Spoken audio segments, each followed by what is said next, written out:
Pat Hayden will be the Ram quarterback. The other two, Jaworski and Harris, both out with injury. A semi-rookie will lead the Ram offense.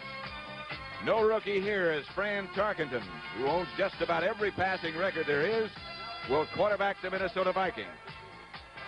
A packed house now just set to greet the Minnesota Vikings. No seats available. The atmosphere here is playoff. It is hard to say that every game is a big game, but certainly both these teams, Tom Brookshire, feel it is a very big game. I mean, you know, after only 1 week, I do think that beating the Falcons, a tough team, the Rams have an advantage coming in against the team that beat New Orleans. Not yet the team that the Falcons were, at least last Sunday. You saw the Rams last week. What do you think? Well, Hayden's pretty good average. He has 1 for 1, a 47-yard touchdown pass. But actually, the Rams, if they have to have this young man win by passing, I think they're in trouble. The good ground game should make Pat Hayden's debut much, much better. And how about the veteran Fran Tarkenton? In his career, he's beaten the Rams 10 times. And, of course, here at Bloomington, the Vikings have almost been untouchable for the Los Angeles Rams. Tarkenton gives them a lateral position with Foreman that's really tough to defend. They've got to be very careful. Of course, the game is not all quarterbacks either. There's some great, outstanding defensive players on both teams, and we'll be watching them throughout the afternoon as well. Well, the pass rush, of course, you have to worry about it. Carl Eller has a broken hand that he's coming back from, and if anybody knows the helmet-slapping technique of the 70s, maybe Eller will not be as effective, but he's still a great basketball player. And here's the F. Lee Bailey of the NFL, Alan Page. Someday he'll be a lawyer. Right now he's one of the great inside rushers in pro football history, a great inside pass rusher. The Rams are not without talent either. It's hard to imagine a defensive end any better than Jack Youngblood. Well, the reason that Jack really and Dreyer, and we're going to see them in just a moment, Youngblood and Dreyer are so effective is that Merlin Olsen and Brooks inside allow the two outside men, Youngblood you see right here, a wild man, and the spiritual leader, Freddie Dreyer, to really cut loose on the pass rush. Okay, let's go down now and pick up the toss of the coin with referee Fred Silva.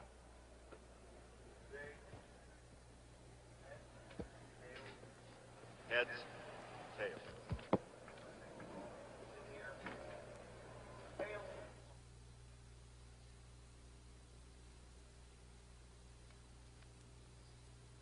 Receive which way? Will you please reverse? Will receive. Los Angeles has won the toss. This is Pat Summerall with Tom Brookshire at the Met in Bloomington, Minnesota. And as I mentioned before, playoff atmosphere is here. Both of these teams won last week. Both of them figure to be tough throughout the season. We'll be ready for the start of today's game in just a moment.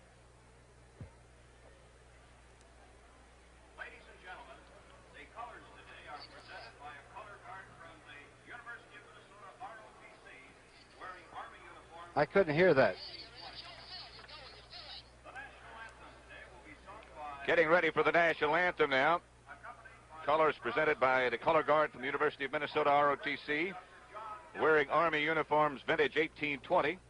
National anthem today sung by Holly Callan, accompanied by the La Crosse State University Band.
All right.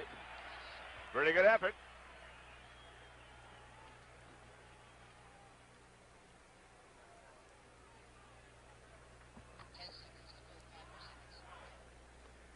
Color guard leaving what is a very wet end of the field. That end of the field was not covered last night. And in some areas, it is very, very wet.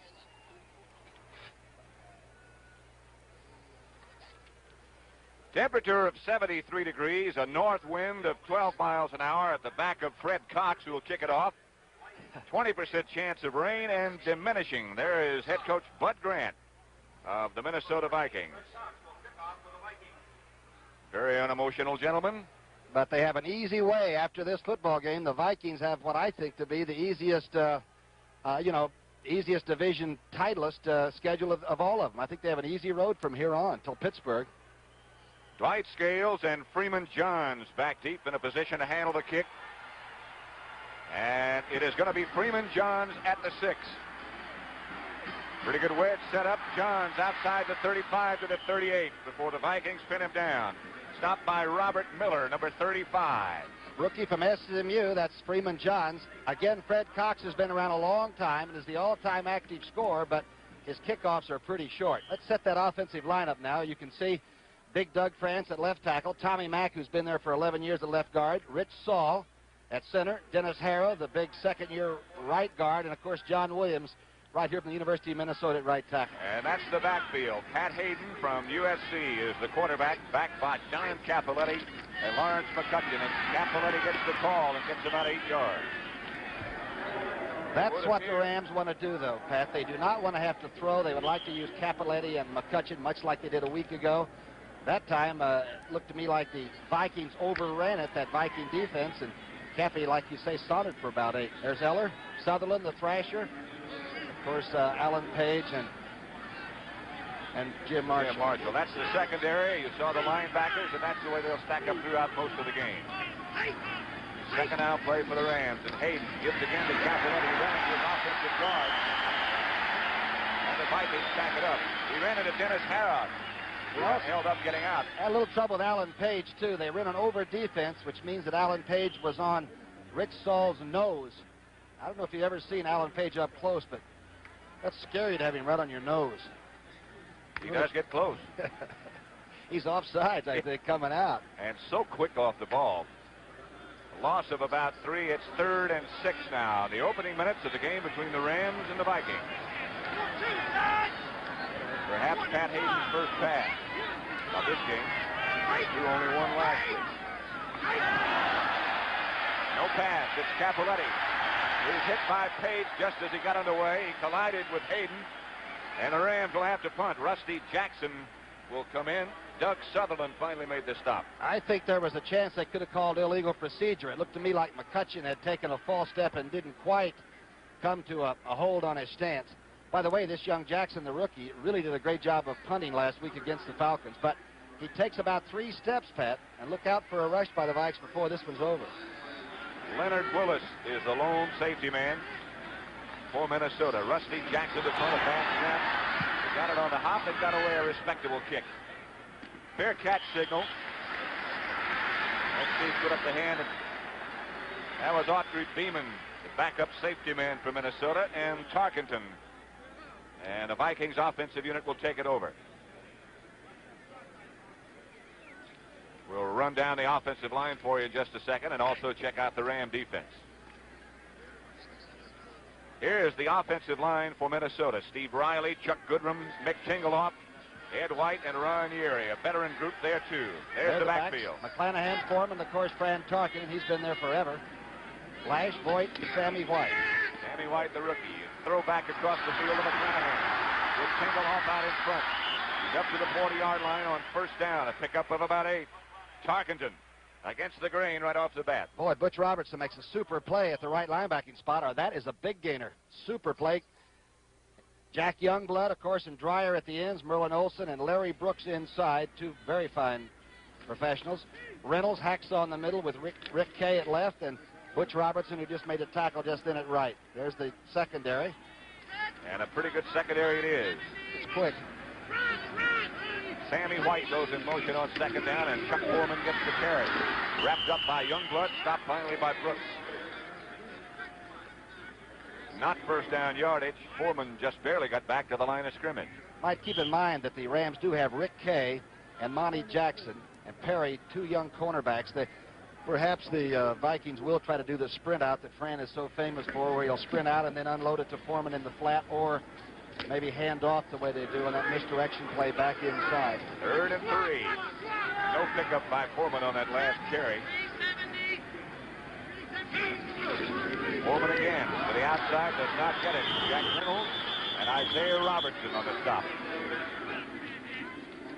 Ran right at Freddie Dreyer.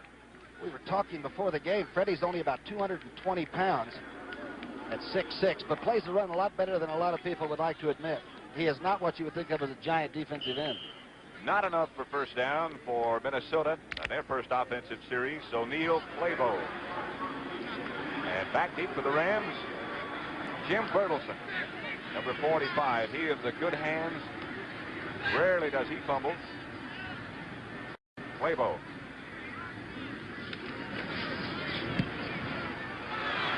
Bertelsen will handle at the 17 and swings to the outside. He had a wall set up that's very slippery on that end of the field, and that's what caused Bertelsen to go down so quickly.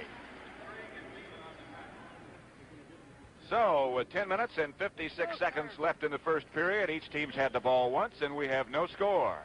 Minnesota against Los Angeles. You go back and reflect on that first offensive series, Tom, I guess you would expect both teams to be a little conservative, be a little tight in a game of this magnitude this early in the year. Well, I think both teams are good running ball clubs, and I think they have to, get out of the idea that they got to have 3rd and long. Both teams like to take it, go 80 yards, eat up your clock, and put something on the board at the end of a long drive. And so far, neither one of them's gotten a drive at all. The first series the Rams had on 3rd and long yardage, Pat Hayden elected not to throw the ball. Of course, as the afternoon progresses, he is going to have to make that choice sometime. Hayden, by the way, is not calling his own plays. He's being signaled from the sidelines, with Chuck Knox having the veto vote.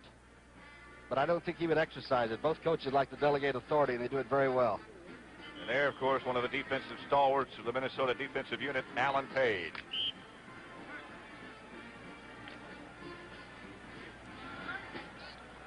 Ram first down with the ball on their own 24-yard line. No score as yet. Each team has won one offensive series. Back to Cappelletti again from Hayden. Cappelletti got some good blocking. He looks like a very strong runner. He's a strong runner. He's carrying 222 or 221 pounds, but I like the way he cuts back.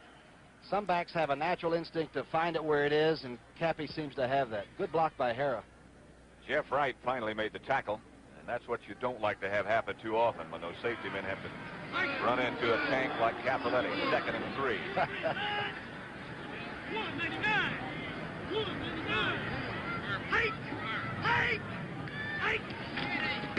Cappy gets the carry again. This time he's wrapped up by Jeff Seaman, the middle linebacker. Seaman might play the run as well as any middle linebacker in football. Number 50. Out of Stanford, very bright. Has to cover up a lot because Page does a lot of freelancing on his own, but is excellent against the run. Here comes backup tight end Terry Nelson. It's 3rd and about a yard, and a nice welcome on the scoreboard for us. This, of course, our doubleheader game, and for all the audience, we think we got a pretty good product. 3rd and 1. Cappelletti again, and this time he does get the first down yardage. Cornerback Nate Allen came up and helped out, but there's the indication from referee Fred Silva that Cappelletti got enough. No carries, strangely enough, by McCutcheon as yet. Well, McCutcheon did a great job of blocking last week for it, but watch this short yardage and watch how Cappelletti controls the ball. He's not thinking about going 80 yards. He's keeping both arms wrapped around that ball, and it's a good thing. The Vikings can really strip you.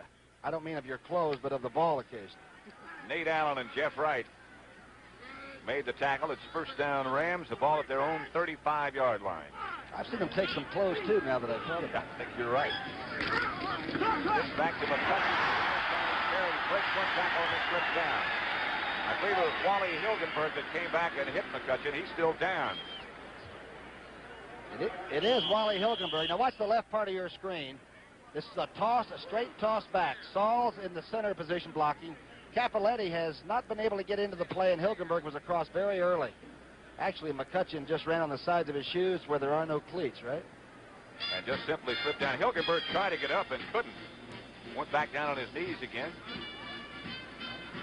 This telecast is presented by the authority of the National Football League. It's intended for the private express written consent of the Minnesota Vikings, and the National Football League is prohibited.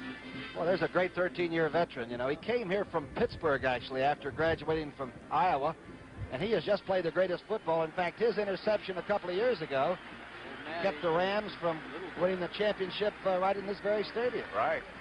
Never forget that game. A playoff game.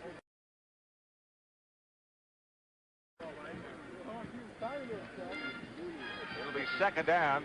About a 5-yard loss on that pitch back to McCutcheon. 2nd and 15 will make it with 8:46 left in the first period. Roy Winston is one of the linebackers now, replacing Hilgenberg. Matt Blair on the other side. And Bertelson is in the backfield for the Rams for the first time in 2 weeks. 2nd and 15, Hayden takes the pass outside, gives back to McCutcheon. McCutcheon cuts back, got good yardage, and breaks 2 or 3 more tackles. At least 13 by McCutcheon on that reverse. One of the great blocking jobs, and if you young people are thinking about it, I want you to watch Jim Bertelson.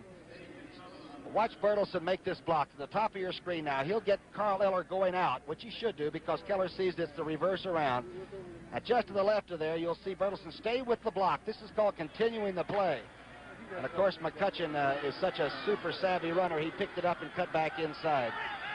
Bertelson got right up in his face and stayed there. That's a heck of an effort. 3rd and 1. Capoletti gets the call again, and he got the first down, almost broken. But an effort by Capoletti. Now, he was trying to get a yard, and like you said, he almost got about 58, didn't he? Once in a while, a short yardage defense has everybody in one line, and if you break that thin line, it's a dash. Again, I don't think Cappy was thinking about that, or he might have been able to recover. He got about 2 or 3 yards with one hand on the ground completely. McCutcheon and Capoletti both gained over 100 yards rushing last week against Atlanta, and that's the kind of balance you really need. First down, Los Angeles, the ball at the Minnesota 47. Capoletti again. Workhorse. Fakes inside, went back outside, and got first down yardage again. Boy, McCutcheon did a great job of sealing off on the outside. And let's just take a look and see where Blair, the linebacker, goes. You're behind the defense now. Cappy steps inside. Jeff Siemens cut off. See by the tight end Klein. Another dip. This time the block was by Harold Jackson, and Capoletti runs like a halfback. Built like a fullback. Look at Chuck Knox's career record. Capoletti's carried 8 times already for picked up to 38 yards. First down, Los Angeles. The ball at the Minnesota 31. Jesse comes in motion. McCutcheon gets the carry. He broke a tackle. Matt Blair hit him. McCutcheon kept his balance and got about 8 or 9 yards. Watch that balance again. He's in absolutely no hurry at all. Watch number 30. Watch the move now. Blair has him, and Blair's a super football player. Look at this. McCutcheon's in no hurry. There's no panic.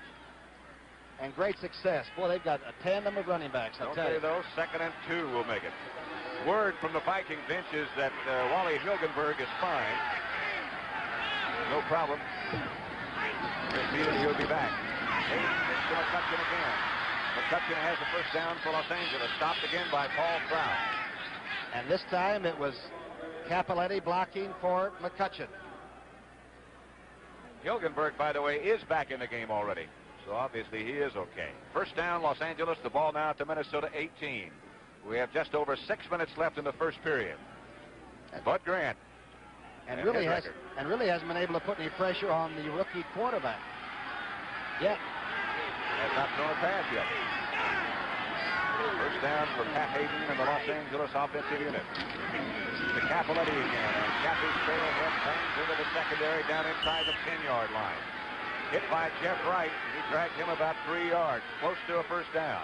Well, Hara and Williams, the tackle and the guard on that right side, are doing such a good job of handling Sutherland and Eller. Look to the left of your screen. Saul just turns the nose man inside. Well, there's a tremendous block on Seaman. And seldom have I ever seen such big holes for the Vikings up front. Tom Mack is doing a heck of a job on Alan Page. Page has made some tackles, but they've all been about 10 yards downfield. First down, Los Angeles.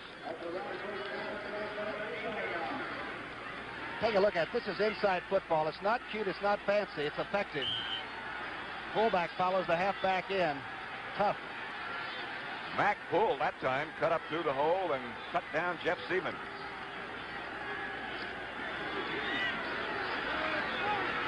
Capoletti now with 48 yards on 9 carries. He and McCutcheon are the running back tandem for the Rams. First and goal at the 8. Capoletti to call again. Nothing doing this time. Carl Eller stacked it up. Pat Blair made the seal. Cappy might have missed the hole a little bit. That time he tried to slide outside. McCutcheon couldn't give him much help. Look what happens to Lawrence McCutcheon to the left of your screen now. Number 30 leads it. He gets knocked back into the fullback. Cappy slides off, and Sutherland makes a super play on defense. So it's still second and goal now. 4 minutes and 50 seconds left. The Rams are knocking at the door. McCutcheon shoots to the outside, cuts back to about the 6-yard line. Nate Wright and Doug Sutherland on the stop. Sutherland, you talked about him before, Tommy. They call him the Thrasher. All he does is create confusion. I don't know. I just have a feeling the intimidation factor of taking this drive right on down without throwing a pass and getting either 3 or 7 points would be very, very strong indeed if the Rams could pull this one off. I would think so. You're looking closely at Pat Hayden now. It is third and goal. Miller close to it. Hayden back to pass is running. He's inside the 5 to the 2-yard line. Perhaps down to the 1, maybe even closer than that. He passes very well. He does. I tell you one thing, he put it away, and obviously a Rhodes Scholar is not going to do anything that isn't intelligent, but he puts it away early enough. Now it's all covered. Sometimes you might want to throw that person, right? He puts it away, gets away from Alan Page, and almost gets killed at the goal line, but almost scores, too. They have put the ball down at the 1-yard line. The Rams are not going field goal. They're going for it. And the crowd at Bloomington took the line. Fourth and goal at the 1. Bertelson's in the backfield. But Capoletti gets the carry, but does not make it. Minnesota ball. Stopped by Nate Allen and Jim White, the number 1 draft choice. Watch Nate Allen now, number 25. And Capoletti at 222 doesn't make it.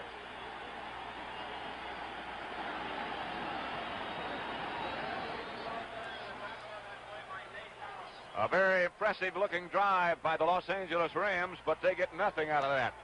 And you can only do that so many times. Bud Grant obviously very happy about it. The Rams took the ball 75 yards in 14 plays and got no score. Nate Allen is only 175 pounds, and he pulled Capoletti away from that goal line like he's been bell pressing about 450. He's been doing a good job playing in place of the regular Bobby Bryant, who has a broken arm. And Bobby Bryant is going to have a tough time getting his job back. Chuck Knox, there's Pat Hayden talking with Kenny Meyer on the sideline right now. We'll watch Kenny Meyer closely. He is actually the man that signals the quarterback with that offensive play the next time they get the ball.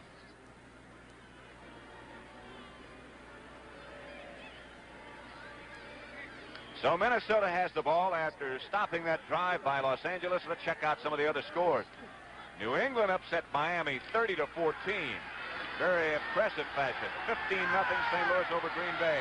That's not a final. Chicago 7-0 over San Francisco in the first period. I see Tarkenton throw from here, and does. Outside in the direction of McClanahan. Isaiah Robertson right with him. All right, now where would the impetus be, Pat? Do you think by taking it down and giving it to Fran even on the 2-yard line that it's still with the Rams? Or do you feel like because the defense did such a good job that now the Vikings feel like they can do a little turn on here? You got to be a little depressed if you're the Rams after taking the ball that long, that far. They got to lose some of their momentum. But on the other hand, if they can hold the Vikings here and make a punt out of the end zone, they still get the ball back in pretty good shape. Here's that new double wing formation that Grant's been using quite a bit. Got White and Lash on the same side, Tarkenton outside, Chuck Foreman. Out to the 5, they got a little breathing room. He got up to the 6, but not too much. Bill Simpson and Isaiah Robertson over close. Now the double wing allows this man, number 44 Foreman, to not only be a great receiver, but they're telling you he's a great receiver right away. And Ahmad Rashad, we might see him come on for Mike Grant too. He used to be Bud Grant. He used to be called Bobby Moore, I believe, in the old days, right? Right. It's 3rd and 4 now. We have 2.5 minutes left first period. No scores yet. And Tarkenton has never lost to the Rams at Minnesota. Outside he goes again. This time for Nash, and he got the first down. Just enough before he made his cut. Well, now they say maybe not. Ball was underthrown, but Lash came back and took it in good shape. Tarkenton coming over for a look. I was sure that he had the first down, but I was also premature. That's Rod Perry's position, the rookie from Colorado for the Rams, probably laying off of Lash a little bit. Let's take a look at the last play and see how Fran's throwing and how Lash is catching. Here's the drop back. He doesn't drop back too much, does he? Fran gets it on the way. He loads it up. It's low and away, and the hitter comes up with it.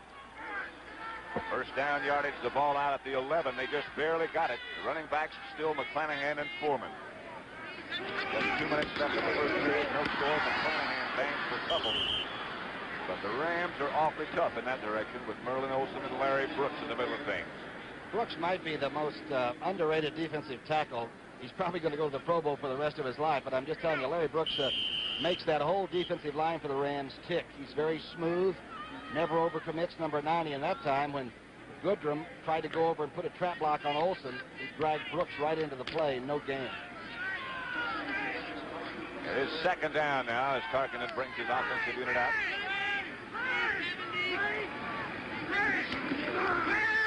Look, it's Sammy White,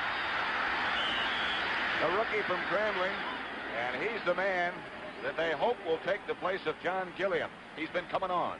Oh, he's really fast. He was a great ball carrier at Grambling. He averaged like 8 yards a rush, and he's only 5'11", about 185 pounds. But we saw him beat the Cincinnati Bengals late, and he caught a pass after a Tarkenton scramble last week for another touchdown. You're right, he's quite a player. Just 55 seconds left now in the first period as Tarkenton has his offensive unit out. On 1st and 10, the ball at the 26. Foreman gets the call, cuts back to the inside, can go nowhere. Looks like Fred Dreyer came from the outside and got him around the feet. Let's take a close-up look at Dreyer and see how he is after first period down there. Freddie Dreyer. You think anybody's ever had a real close look at him? He loves to play football. You know, I think Sundays are a lot more fun for Freddie than the rest of the week. He just loves life. There he is. Look at him. 6'6", about 219, maybe. And very, very quick. 2nd down, 2nd and 8. Tarkenton gives to Foreman, and Foreman cut right up the middle. Jack Reynolds and Rick Kay made the tackle. Looks like the Vikes are getting pretty good initial holes opened up in the Rams, but those linebackers are plugging them very quickly. So that's the end of the first quarter. There is no score. One Ram drive dominated most of the first quarter. They took it 75 yards and got no points.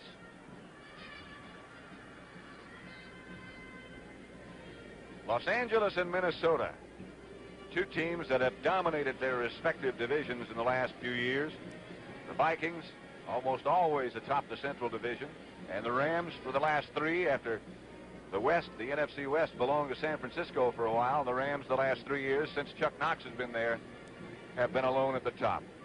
Notice the Rams changed their hotel up here in Bloomington for this game this time, figuring that maybe it was just the water or food or atmosphere or what. They haven't won up here in a while. And Fran, by the way, is tremendously effective against this great defense. 35 touchdowns in the 17 games that he's played against the Los Angeles Rams. As always, a great crowd on hand, a sellout crowd, as you would expect for a game of this magnitude. Not all of them are sitting down.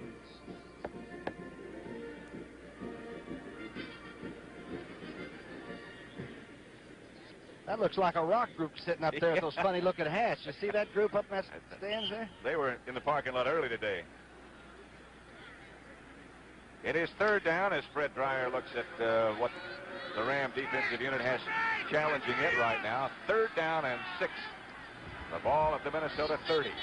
They took it over at the 1. Parkinson back. Wow. Can't hang on. Very close by was Monty Jackson. Good thing that Monty Jackson stuck that paw in there. Tarkington swung both halfbacks that time. Here's a close game. Baltimore and Cincinnati still knocking in the 4th period.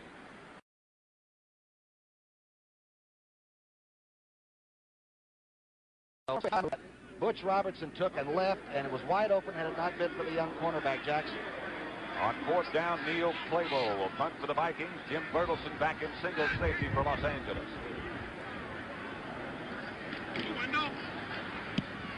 Clavo hung a high one. Bertelsen will field and try to return. He's at the 35. He gets outside. He's at the 40.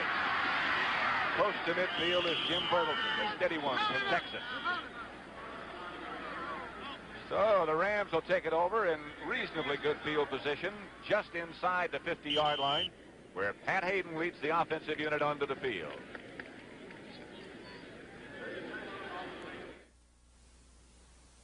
As a Sir Walter Raleigh smoker, I notice younger fellas enjoy Sir Walter Raleigh Aromatic. Maybe because gals enjoy it too. What about a guy whose big thrill is hot soup? For me, it's taste. Quality tobaccos, flavored with 3 fine liqueurs. Sir Walter Raleigh Aromatic tastes as good as it smells. What more could I ask? George, your soup is hot. The quality pipe tobaccos of America. Next Saturday at 4:30 p.m., CBS Sports Spectacular will feature the International Superbike Championship in Monterey, California, where an international field of motorcycle stars challenge America's most demanding road course. A filmed report on the American Mount Everest expedition. The $100,000 added Belle Dame from Belmont Park in New York. The Italian Grand Prix and a live pre-fight interview with Muhammad Ali and Ken Norton next Saturday at 4:30 p.m. on the CBS Sports Spectacular.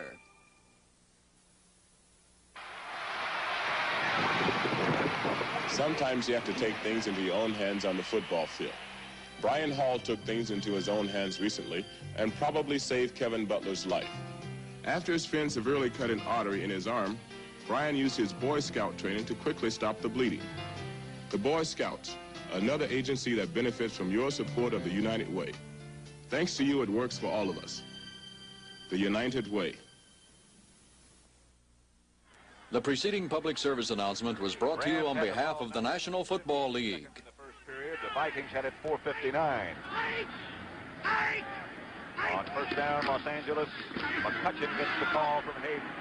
Nothing doing. Great defensive play by Sutherland. The Thrasher chased the play. Eller sort of straightened it up a little bit with Blair's help. I tell you, Williams does a great job at offensive right tackle for the Rams, too. They're just so many good players that Knox has, but no superstars. Huh? Funny, huh? You could really say that about both teams. They're very, very deep, both of them. They're not double parked. Maybe that's the reason they play so well, so hard.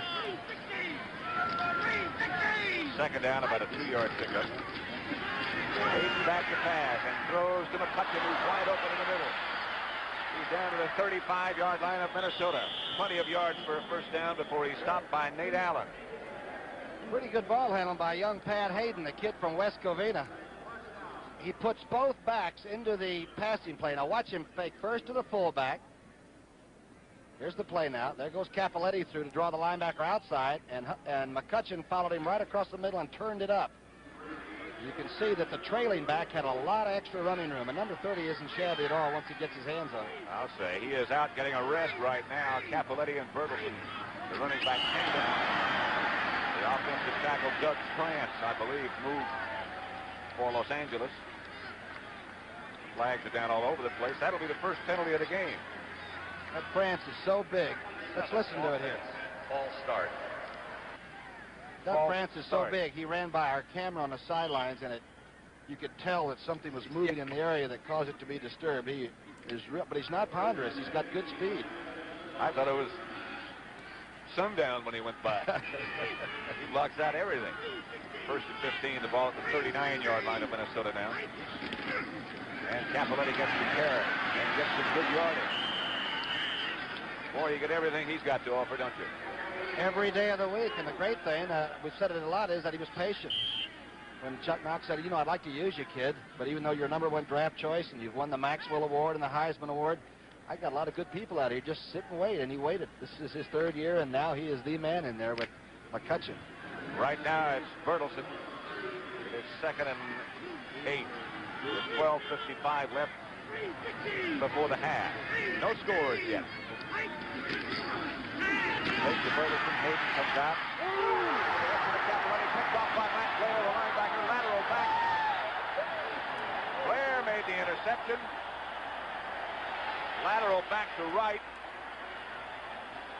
Matt Blair, a 6-foot 5-inch linebacker from Iowa State. Watch it again. Here's the Cardinal sin. The young quarterback tries to just float it, and Blair reached up and picked it up. Blair, of course, is 6 foot 3.5 from Iowa State, and almost made a very dangerous lateral.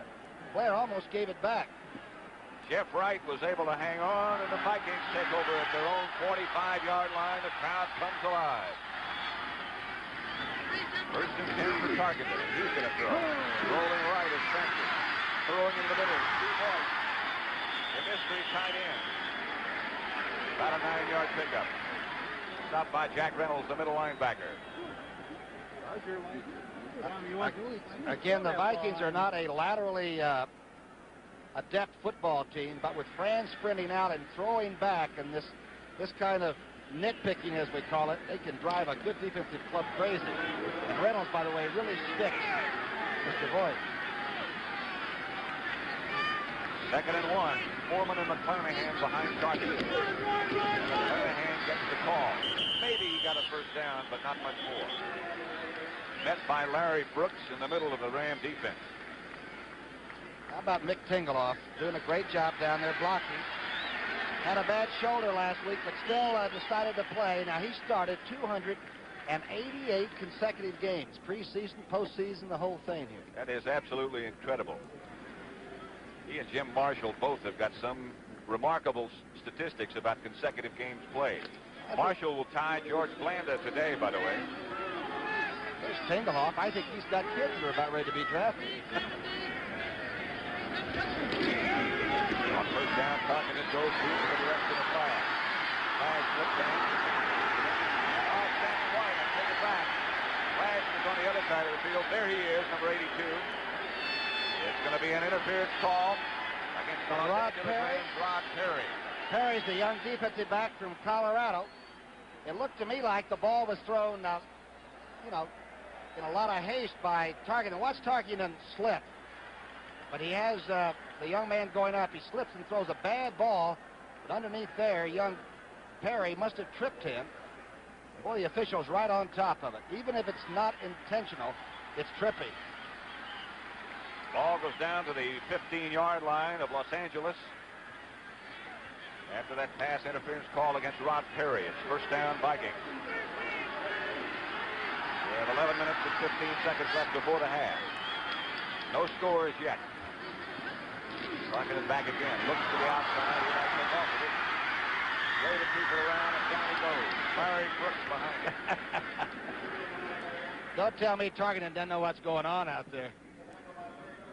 He gave it about 4 seconds, and when Thames fell down around him, Fran says, "Are you kidding? I've got a TV career in front of me. I got a lot of things going."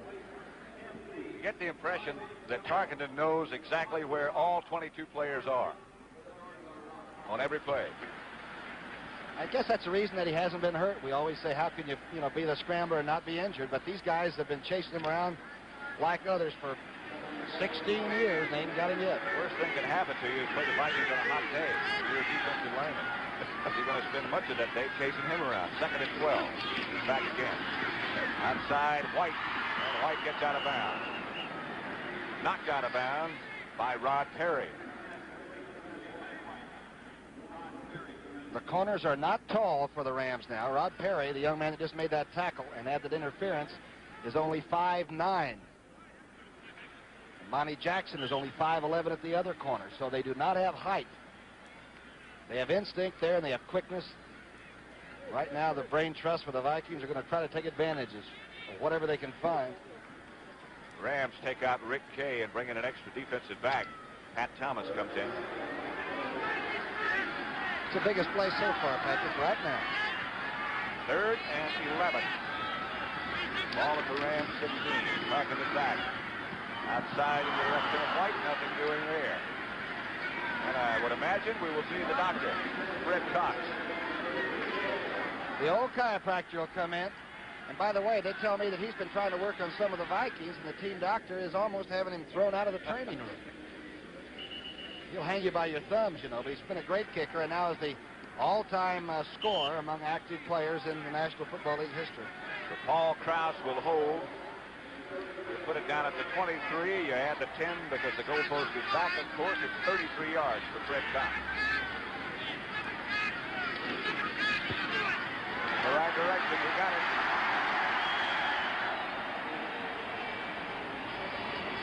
55 yards in 5 plays for the Minnesota Vikings, capped off by a 33-yard field goal by Fred Cox.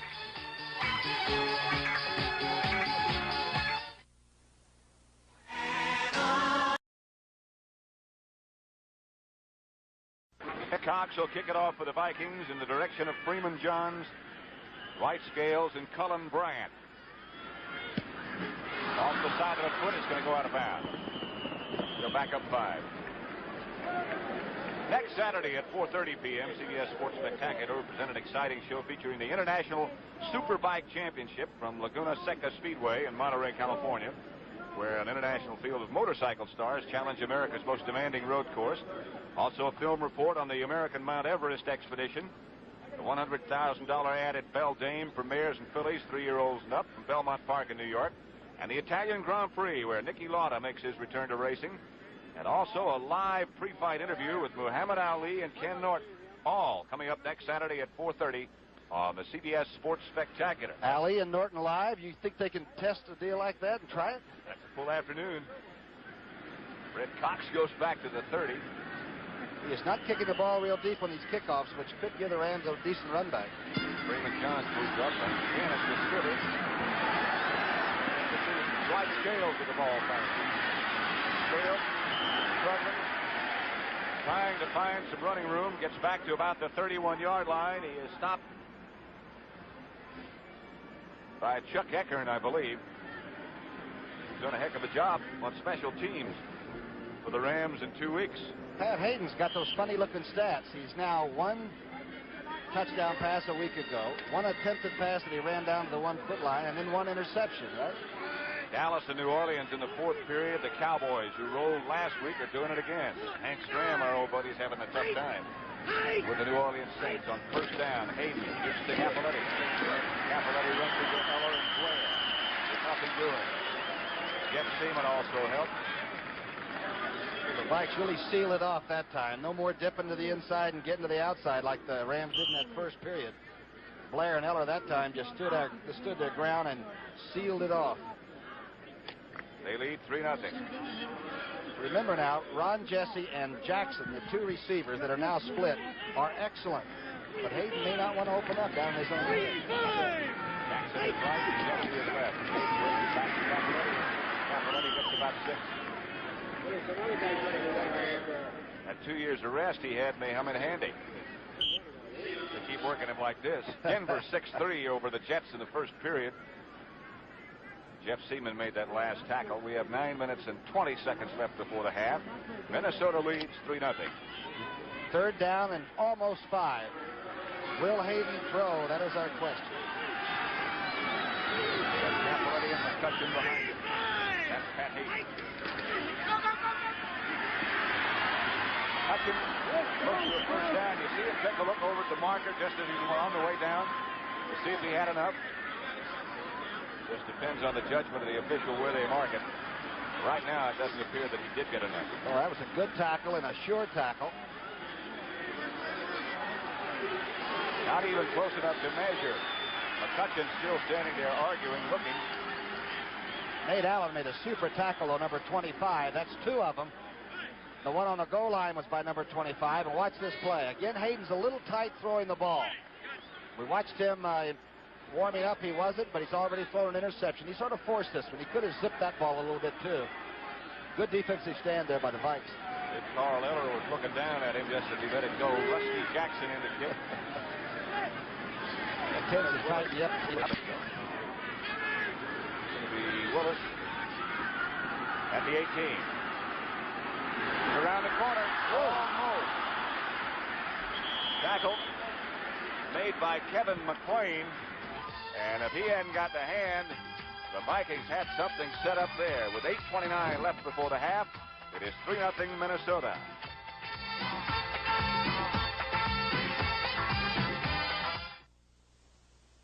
We just moved into an apartment. We're married.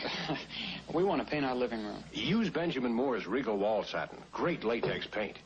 Honey, I decided to get Regal Wall Satin. It's great latex paint. Is it hard to put on? Are you kidding? Is it washable? Of course. A Benjamin Moore dealer makes sure you get everything you need. I didn't know you knew so much about paint. See your Benjamin Moore dealer. He offers you more. Maybe you're using Desimex, but to kill the fungus that causes the burning, cracking, and itching of athlete's foot, new Aftate is better, much better. It's the killer. Aftate kills all major types of athlete's foot fungus and helps prevent reinfection. In fact, the medication in Aftate has been proven more effective in killing athlete's foot fungus than the medication in Desimex. New Aftate is better, much better. It's the killer. Rock star Alice Cooper and a host of CBS stars will be on hand for the brand new Tony Orlando and Dawn Rainbow Hour, premiering Tuesday at 8, 7 Central. The offensive unit of the Minnesota Vikings led by Fran Tarkenton. That's the book on him so far. He always has good stats. Ball at the 28-yard line. And Flanagan gets the ball. Nothing doing as Larry Brooks around his feet almost as soon as he got the ball. Number 90's got a bad ankle, but as we've said earlier, boy, he can really play the line of scrimmage. And he and Olsen sort of play it like two big piano players. Not much penetration. There's sort of a team in there so that they don't overextend themselves, and the linebackers can really play behind these two. There's Brooks, number 90. Look at the size of that face mask. That's the darndest thing I've ever seen. Got to be strong just to hold up that helmet. 2nd and 10.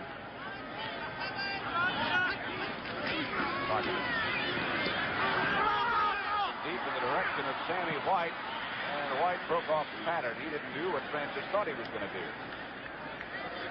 Monty Jackson fell down that time, but as any old defensive back will tell you, they don't drop a flag and give you anything when you fall down. That receiver falls down, like they take you to jail. To me, like some defensive back has told me that somewhere. That's right. That summer all with Tom Brookshire. Should be some kind of an old fraternity for guys that have been knocked around playing corner, you know? There is. Where is it? Your corner saloon, right? I do. Are you a member? 3rd and 10 now. Pullman out on the flank by himself. Tarkenton gets back to Flanagan. Merlin Olsen penetrated and took him down almost as soon as he got the handoff from Tarkenton. And Flaybo and the punting unit come in. Bertelson goes back deep along with Freeman John. Where did he come from to make that tackle? That's the quickest I've seen Merlin move, and he's only been playing for 15 years, right? Picking up speed. 3rd down efficiency for neither team has been really outstanding. Neil Flaybo standing at about the 12.5-yard line.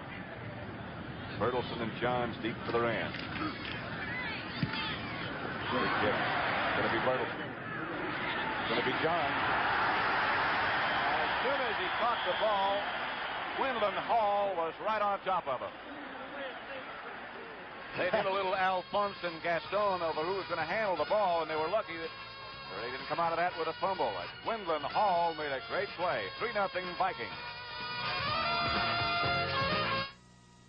Insulation is cheaper than oil. Look, Here's a few $100s worth of Pink Owens Corning fiberglass.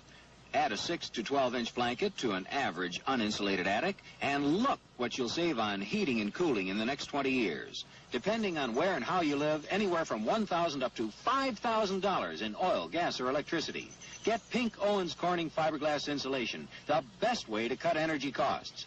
Insulation is cheaper than oil.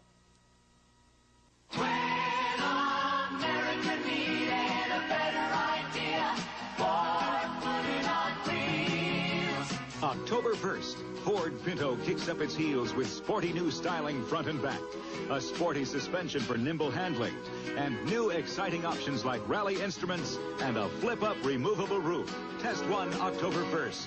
When America needs a better idea, Ford puts it on wheels. The Rams out of the offensive huddle. The ball at their own 30-yard line. The Vikings lead it 3-0 with 7 minutes and 3 seconds left before the half. Pat Hayden, still the Ram quarterback. Catching the sweeper. Got good yardage before the pursuit cut him off. Matt Blair came out. Klein is such a super blocker, number 80, the big tight end. Maybe the best blocker of all the tight ends. It's open, of course, for debate with Charlie Young and people like that around. But number 80 that time got the initial block on the outside. And that time they got Williams around the corner and Harrah around the corner. And, of course, they got the ball carrier around the corner. And got 8 yards with that ball carrier. So it's 2nd and 2.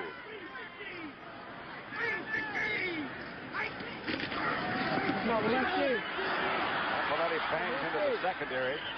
Big John is running like a horse.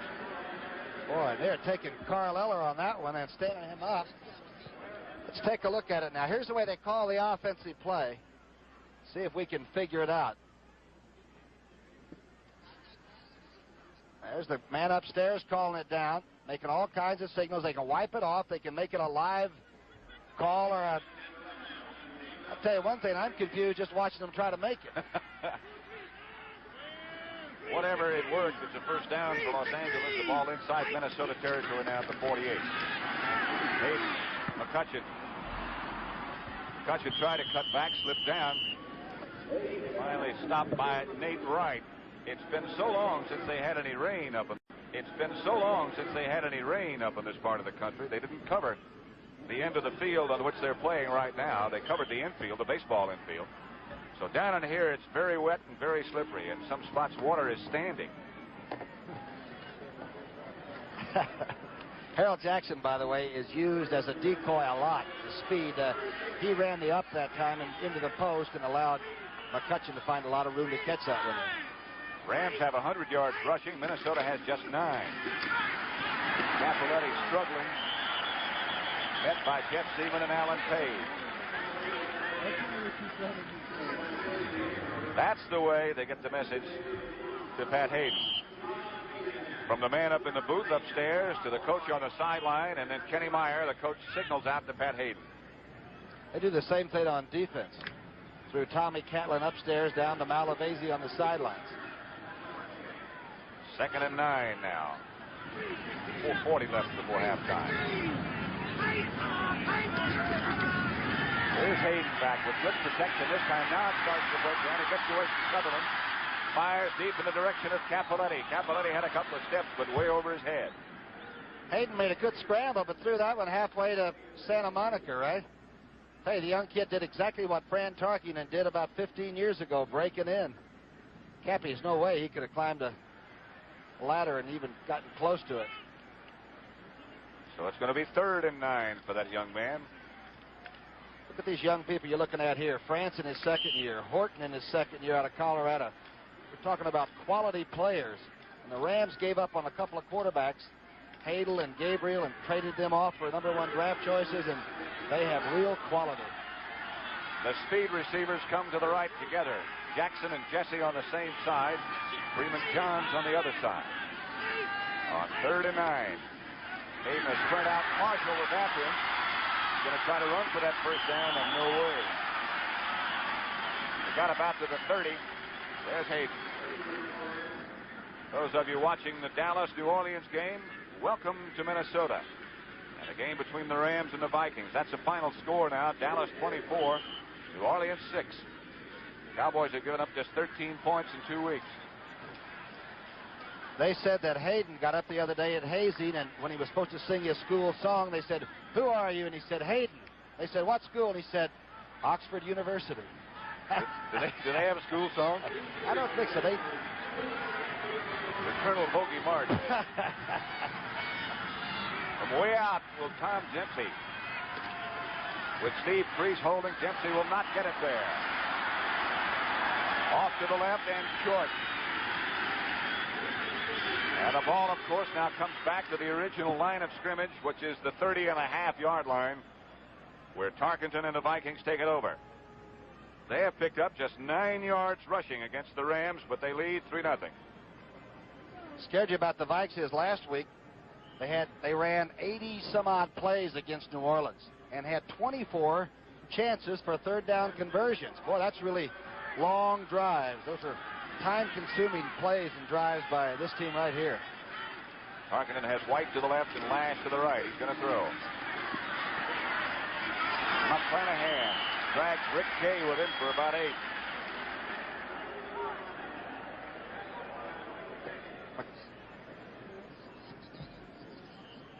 Now let's take a look at the offensive right side now. Yeri, number 73, against Youngblood. Try to keep him inside and does. And then hangs on a little bit, and down goes Youngblood. Of course, Youngblood does talk to the other quarterback a lot. Some of the things he says we do not want to pick up. 3 minutes left on second down. 3 minutes before the half. Minnesota leads 3-0. Chuck Foreman tries to get to the outside. Couple of shoots. Foreman got about 6 and more than enough for a first down before Rick Kay, the linebacker, made the stop. Good recovery by Kay, but a real good block on him by McClanahan. And this could be the most dangerous, the most versatile all-around back this side of O.J. Simpson. I think Foreman can do about as much as anybody. Stick around at halftime. We'll bring you up to date on all the scores as we switch back to Brent Musburger, Herb Cross, and Phyllis George. And we'll have a very, very exciting interview with one of the biggest guys you ever saw. Ben Davidson's in the booth with us, and the booth is tilted in that direction. That is Ahmad Rashad. His first reception as a Viking. This guy's about 205 pounds, Pat. I never thought he ran the inside patterns very well as Bobby Moore, but they tell me he's going to maybe be the one that's going to be the other receiver opposite Sammy White with the Viking team. He is a talented person. 2-minute warning being issued to both benches now, which here are on the same side of the field, the only place that happens. Tarkenton goes over. My helper will show you 2 things to look for in a measuring tape. 1, a positive lock. My Lufkin blade won't slip. 2, a shock absorber so the tip won't break off. My Lufkin has a patented bumper to help prevent that. For us pros, it's Lufkin for accuracy. For the best amateurs, too. Now, for a limited time, get a free metric tape with these Lufkin power tapes. Lufkin, one of the great family of tools from Cooper Industries.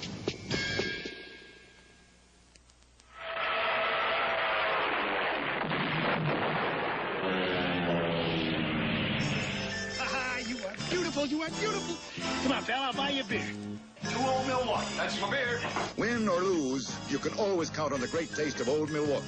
It's named after the city that means beer. And it lives up to the Milwaukee tradition because Old Milwaukee beer tastes as great as its name. Let's talk about next week. Old Milwaukee beer tastes as great as its name. Fran Tarkenton over on the sideline talking with Bud Grant and backup quarterback Bob Lee. That's the rushing situation now for both teams. Los Angeles has 119. Minnesota has just 10. But Fran has 8 for 12 for 54 yards. It looks to me like he's going to start flooding all the zones with receivers. He sends Rashad to the right side, and Sammy White comes left.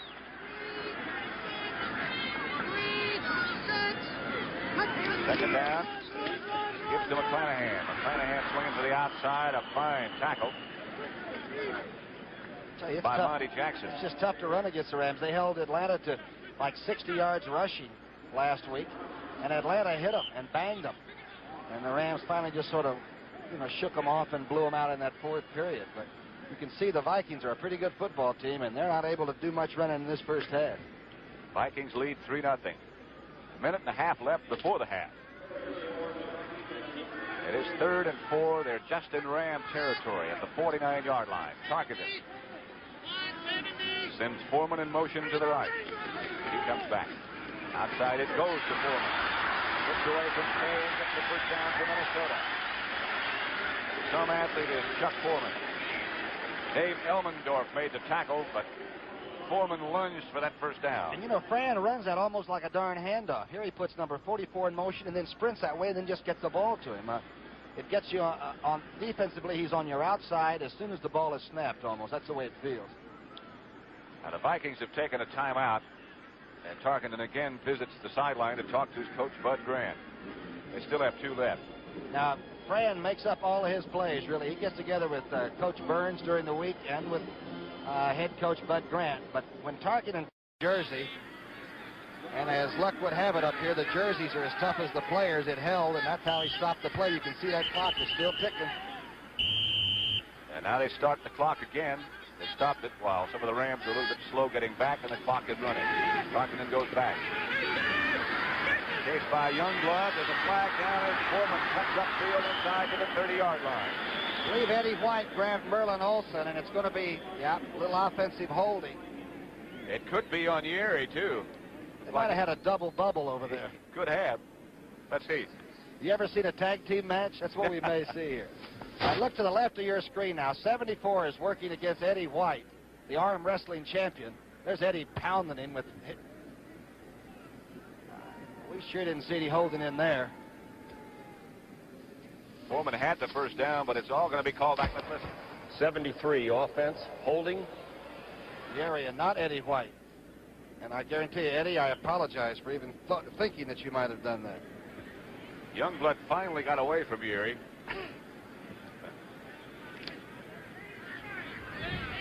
Half a minute remaining in the second half. The Vikings lead 3-0. White's in motion. Outside it goes to White. Youngblood had a hand on it, slowed him up, and Olsen and the rest of the defensive unit pursued. They finish the play as well as any team I've ever seen. By that I mean they keep chasing the ball. The whole defensive team does. As an individual, they stay with it. That time you had a 16, 15-year veteran clear on the outside helping make a tackle on a pass play. That's an unheard of thing, even in pro football where they pay them so much money to do it, Pat. Right now it's 3rd and 15. And Tarkenton makes another visit to the sideline. The offensive line there, anchored by Mick Tingeloff. There goes Francis. And they worried about John Gilliam leaving here, and would they have the outside threat? But boy, Sammy White has come along, and Fran has just taken up with this young man from Grambling, so that they're really probably not going to miss Gilliam as much as they thought. Not that he's not a great receiver. Now with Ahmad Rashad here, and Bud Grant manages to put in a little wrinkle new for each team each week. He is not as fundamental and basic as you might want to think. Looked like a little social visit on the sideline as Tarkenton comes back with 19 seconds remaining before halftime. It is 3-0, the Vikings over the Rams. He's not very dirty either. His trousers look like they were just taken off the hanger, huh? Been on the ground once.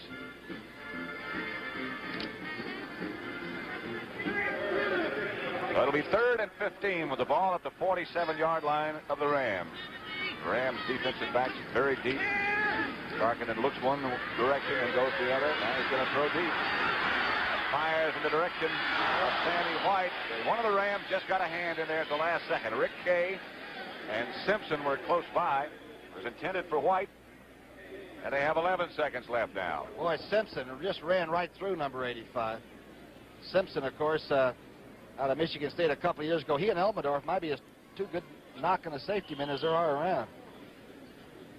Minnesota sends in Neil Clabo on 4th down now. The Rams don't really believe it. They have not put back a safety man yet. Strange-looking defense they've got lined up in. You're right. Clabo standing at about his 38-yard line. Good snap. With no safety man back there, it's just going to bounce and roll and into the end zone. So they'll bring it back out to the 20 with just 2 seconds left. And that's going to be it. Clock runs out. That's the end of the first half. The score at Packed House in Bloomington, Minnesota is the Minnesota Vikings 3, the Los Angeles Rams nothing. And so far, it's been a very conservative first half, just exactly what we expected from Los Angeles. And the Rams head for their locker room. Coming up at the halftime, a complete rundown of all the scores around the league and an interview with Big Ben Davidson, one of the stars of the new series on CBS, Ball 4. Ben looks like he's full grown, wouldn't you say? He looks like he can make it. He gives the indication that he's ready to kick to Leonard Willis and Sammy White. Look out for Willis. He's the 9'3" sprinter from Woody Hayes' school at Ohio State. That's White, though. This is Sammy White. Rams special teams do a good job. Carl Eckern is the first man down. This is Pat Summerall at Bloomington, Minnesota with Tom Brookshire. The Vikings lead it 3-0. Pat, I think you have to go in at halftime if you're a Ram person and say, hey, wait a minute, we didn't get any points down there. We may have to win this one with defense. And, you know, conversely speaking, I think that Fran decided we're not going to run a lot today anyway, so let's move our receivers out, get Foreman into it as often as we can, and see if we can get some more points now. Ball's on the 28-yard line. It's first down, Minnesota. Tarkin fakes, throws outside to Foreman. Here comes Isaiah Robertson with a great play. Butch has speed, doesn't he? Robertson, number 58. Saw him take an interception one day on AstroTurf and went 79 yards with it against the Eagles, and he really looked like a halfback. I'm talking about on defense. That's number 58 right there. Like he and Foreman had a little conversation after he made that tackle. Out of the game goes Rick Kay, and into the game for the Rams comes an extra defensive back, Pat Thomas.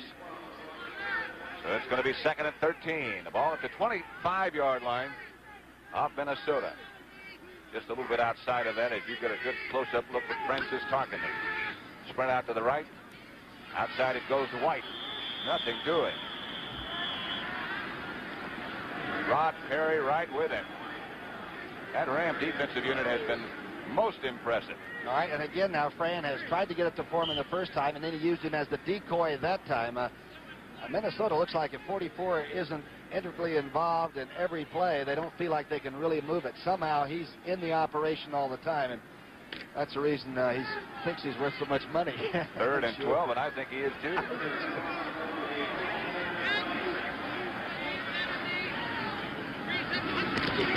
Straight back is Tarkenton. Outside in the direction of White. He got it. Got away from one tackler. Got the first down. Broke another one. And Sammy White is out to the 50-yard line. And Perry and Simpson both missed Sammy White. Here he is, number 85.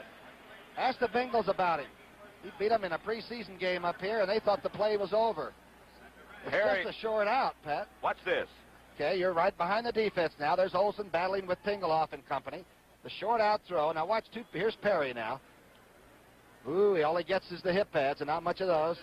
And now Elmendorf got a pretty good shot, and he beat darn near the whole Rams secondary. You see who made the tackle? Well, you saw Rod Perry miss. He got up, came back and made the tackle finally. Here's McClanahan. Nothing doing there for him. He's hit right in the hole. Rick Kay. Jack Reynolds, the middle linebacker, filled it with authority. Well, Tommy Catlin, the linebacking coach, has told me that Jack Reynolds has never missed one of their defensive signals. Now, he'll miss a tackle occasionally, and he might run into one of his own players and knock him down, but he is hitting somebody on a Sunday afternoon somewhere. I thought he was going to hurt himself in the warm-up. He almost missed the introduction, too. Did you see that? 2nd down, Tarkenton back. 2nd and 9 it is. Rams has got plenty of time. He's over the line of scrimmage. He's over the line of scrimmage. He's over the line of scrimmage. That'll be an illegal forward pass. It'll cost you the down and the play. But there's another flag downfield. Monty Jackson, I think, hit Sammy White in the back before the ball got there. And that's not legal, right? Not anymore. In the eyes of some. With the extra referee and the officials downfield, it's no longer kosher. You're right about that. Anyway, the discussion goes on still with Tarkenton now. The referee is Fred Silva, by the way. The umpire is Ralph Moorcroft. Head linesman George Murphy. Line judge Bob Bauer. The back judge is Dave Perry. And the field judge is Jimmy Cole. He walked off against Tarkenton. He was over the line of scrimmage. It is rare that you see him do that. It's true. He tries to get away with it a lot. Let's hear the call. Loss of down. Illegal pass. 3rd down. And maybe somebody just dropped their flag by accident downfield while they were walking, or wanted to do something. Once he got across the line of scrimmage, I think everything else was just completely out of the picture. So it's 3rd down. Loss of down, as indicated by Brett Silva. Scoreboard still got it 2nd down, but it's 3rd. Tarkenton back again. Youngblood with some pressure. Flag is down. Yeri was holding Youngblood again, I'm sure. Number 73, one of the great offensive tackles, and it is such a fine line between holding and doing your job that the official that calls it, it's just become so flagrant he's got to call it. That's the only thing we can say. Youngblood just keeps pouring in. Tarkenton stayed in the pocket that time, which is rather unusual for him. Listen to the indication. 73 offense refused. It is refused. It was against Yeri. It is now 4. Like to welcome those of you who watched that contest between the Cardinals and Green Bay. St. Louis shut them out 29-0. Here the score is 3-0 Minnesota. In the event you did join us late, the Rams had one solid-looking drive in the first half. They went 75 yards. They had a 1st and goal at the 8-yard line and came away with no points. The Vikings held them. Now it's Neil Clabo. Got a 45-yard average coming in. He has to hurry it. Bertelsen coming over. Bouncing at about the 20, out of bounds at the 23-yard line, where the Rams will take it over. Bertelsen had no chance to field it. Clabo didn't catch that one. No, he hurried it just a little bit. Don't forget all that's coming up on the Sports Spectacular next Saturday at 4:30 p.m. You're going to be busy, I'll tell you that. I'll say. Ali Norton interview, that alone would keep you busy, followed by the Mount Everest Expedition, the International Superbike Championship, the Beldame from Belmont, the Italian Grand Prix. A full day on the Sports Spectacular next Saturday at 4:30 Eastern Time. Capoletti and McCutcheon, the deep backs for the Rams. Pat Hayden is still the quarterback. This is Capoletti straight ahead, swarmed on by the Viking defensive unit. Let's see who's on the bottom. I see Eller, wasn't him. Jeff Seaman, Matt Blair, Wally Hilgenberg, and Doug Sutherland finally the last one up. Capoletti had 79 yards rushing in the first half. That's a 4.4 yard average per try against as stingy a defensive club, I guess, year in and year out as we've seen. He hurt his average a little bit with that carry. He only got 2, so it's 2nd and 8. 11-17 left in the 3rd period as McCutcheon goes out wide behind. Defensive play by Nate Allen again. And Jeff Wright came up to make the tackle. Allen turned it back inside. Watch it from the end zone. Let's take a look at 23 now to the left of your screen. First, the man in motion coming back, Ron Jesse, does not get a good block on the outside. He has to be careful there not to make a clip. And here you can see it break down as Mack tries to go ahead. Jeff Wright makes a good tackle. The safety man making the fill there. Who was that? Blair doing the forcing, right? Who is that? I got to watch him. Wonder if he used his underarm deodorant today. I don't think he ever has. Nobody ever stands close to him. He's always alone. He's always by himself. Pat Hayden, after a little bit of confusion, that's what he did in the first half, wants to go over and talk to Chuck Knox and Kenny Meyer. Make sure he's got things straight. He must have missed that signal. You know, this is the last ballpark, I believe, where the 2 teams are on the same side of the field. That always meant for interesting confrontations when the both benches are on the same side of the field. Like dogs and cats. There was no place to hide.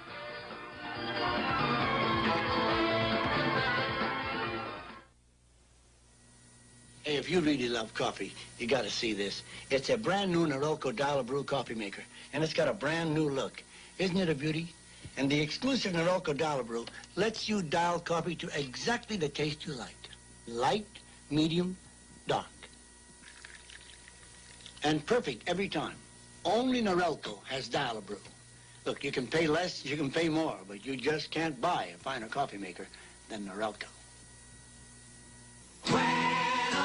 America needed a better idea for putting on October 1st, Ford Pinto kicks up its heels with sporty new styling front and back, a sporty suspension for nimble handling, and new exciting options like rally instruments and a flip-up removable roof. Test one October 1st. When America needs a better idea, Ford puts it on wheels. 86 football players on the same side of the field. The Ram offensive unit operating now with Pat Hayden as the quarterback. They're all the ball at their own 22-yard line. John Williams, the offensive tackle on the right side, missed the count.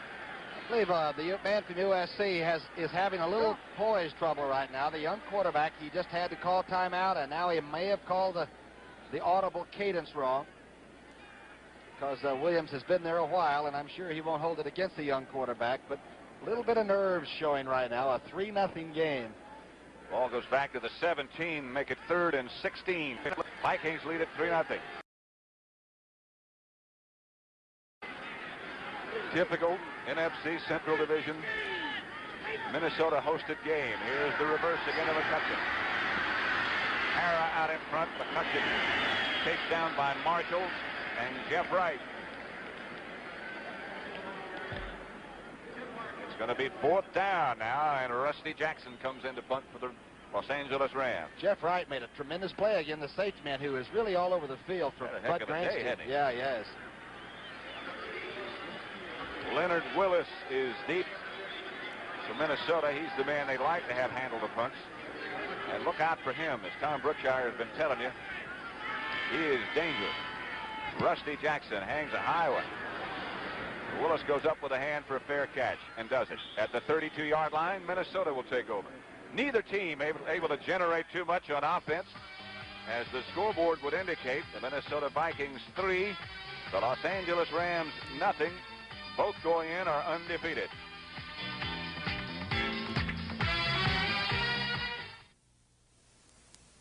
You know, Prestone antifreeze, you know it fights corrosion. You know Prestone. You know, antifreeze isn't permanent. It wears out like everything else. So I put in a fresh fill of Prestone 2 every fall. Why don't you? It fights corrosion.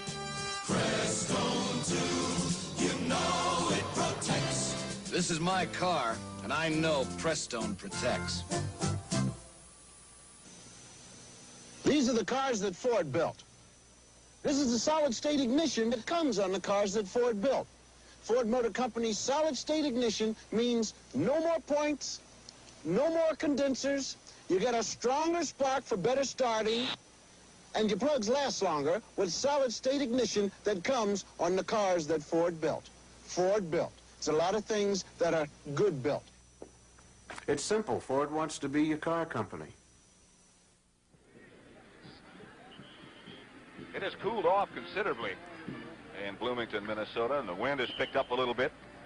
May snow. Like it might. It's 1st down now for Minnesota with the ball on their own 32-yard line. Tarkenton with a fake to McClanahan, throws in the direction of Stu Voigt. And the ever-present Stu Voigt seems to just pop out of the ground and be open. As soon as Voigt cleared the line of scrimmage, he saw the zone break away from him, and watch him put his arm up. And you're behind the Rams secondary now.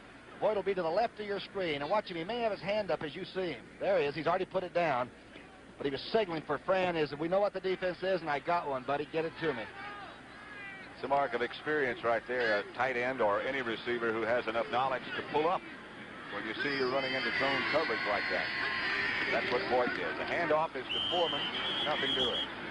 Pat, people may not understand this, but when you and I are broadcasting the game, we can sort of get a feel for it, the way the game is unfolding, right, or the way it's...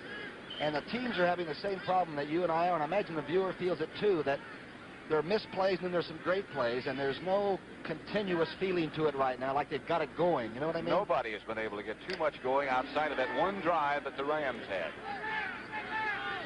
It is 2nd and 8. Ball right at midfield. Tarkenton in front of McClanahan and Foreman. Going deep in the direction of Sammy White. Did not come up with it. Back with him was Rod Perry. Simpson came over to help out. Looked for a moment like White might have had a step, but Perry got the hand in at the last second. Look at it. He's the second-year man from Colorado now. Now look to the left of your screen. Again, just as we said, there was no tempo. Suddenly, the game picked up. Good play by Perry, and I'll tell you, Sammy White can run. Rick Kay goes out, and Pat Thomas comes in as the Rams load up their defensive backfield with an extra one. It's 3rd and 8. Ball still at midfield. 8:29 left, third period. Minnesota 3. Los Angeles nothing. Foreman comes in motion to the left. McClanahan's got it and got it ahead of steam. He's got first down. He's inside the 30. Down to close to the 30-yard line. Past the 35. 15-yard pickup as Jack Reynolds took him out. Watch again. Defensive players should take up a collection and get Tarkenton out of this game. Watch this. He's got his best receiver, best player to the left now, so he dumps it off to McClanahan over the rush, and nobody's there. And now McClanahan takes it inside and back out. You can see a couple of trousers here being stretched. Good play by number 33, and almost breaks another one before Hacksaw Reynolds shows up. Finally put the ball down on the 36-yard line. Tarkenton looks left, hit twice. Down to the 25, down to the 24, another Viking first down. Just as we said nobody could get anything going, they've got it. Looks like they may be working on Perry a little bit. Watch to the left now, young Perry. Rod Perry is now on this side of the field. Good tackle on Sammy White, his man for the day. But the first down's already been, they've moved the chains already. Here's another look at that same thing, the quick spin and the fast delivery by Tarkenton. 1st and 10, Minnesota, the ball at the 24-yard line of Los Angeles. McClanahan with the carry around the corner. They just steal off the run. Rick Kay is right there to make the tackle.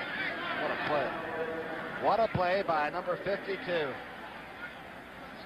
He just kept holding his ground. To the right of you now, this is a power sweep. Everybody's out in front. Watch number 52 now. Just fight his blocker. Fight, fight, fight on Yerry. And then drop to the outside, get that shirt again, and make the tackle. Good play. 2nd and 9. Got only a yard after that good play by Kay. Line 70. And the blitz going. Tarkenton throws out to the rest of the Foreman. He never saw the ball. Rick Kay was back with him.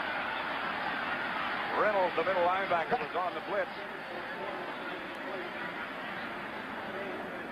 I'd really like to have friends' inner thoughts right now. I'd like to be able to climb inside that helmet and hear what he's thinking. Maybe I wouldn't. Main thing is it wasn't an INT, and that's what number 10 thinks about a lot. He doesn't throw it into where people are too often. So it'll be 3rd and 9 now. They are just about within Fred Cox's field goal range. Vikings are 4 for 10 so far in third down conversions. Here comes Reynolds. Oh, Boyd had it in his hands and couldn't hang on. The Rams' Monty Jackson was with him. You won't see Boyd drop many like that. Well, I'll tell you, though, Jackson made it awfully tough for him. I don't think number 83 saw the ball. Jackson stepped in front, covered him perfectly. I'd have to say Monty Jackson's about the best-looking young defensive back I've seen in this league in a couple of years. He's a good one. He is a superb athlete. Bud Grant at his communications center. Here's Fred Cox. Krause will hold at the 31. That'll make it a 41-yard field goal. Cox has already hit one from 33.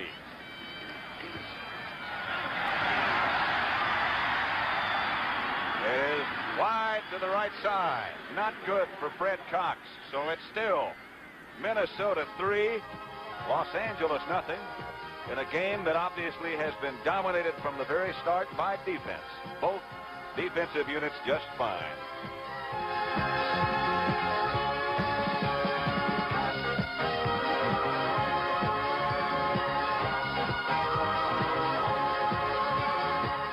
It's going to be about 3 touchdowns. You know it? We were just talking up here as we were meandering about the possibility there could be a big fourth quarter scoring splurge, and I have a feeling both teams are finally going to say, to heck with all our procedures and all our IBM readouts. Let's go get some points. I think they'll both open up, Pat. I think Tarkenton has just about realized that he's not going to get it done running against the Ram defensive unit in any way. If it's going to be done, then it's got to be done by passing. His pass protection has been reasonably good. Of course, it always is when he's the quarterback, because he runs around so much. Pat Hayden still is leading the Ram offense, and he's been a little bit cautious, as you would expect in his first start. Remember, they're signaling him the plays from the sidelines.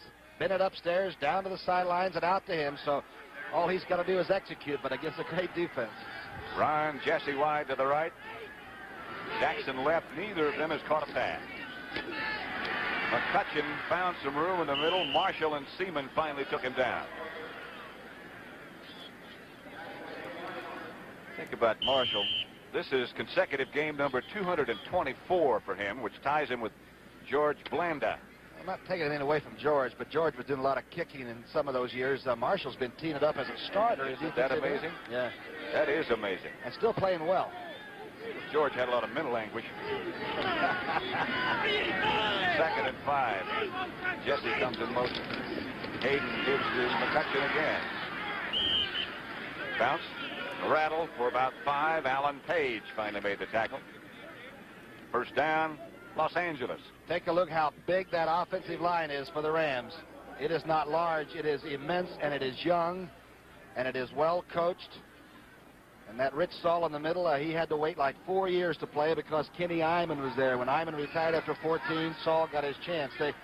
They are all very patient veterans there. Tough. They own a first down right now. The ball at the 34-yard line, their own. Hayden goes back to pass on first down. Flag is down as Jesse is out there. Jesse's out of bounds.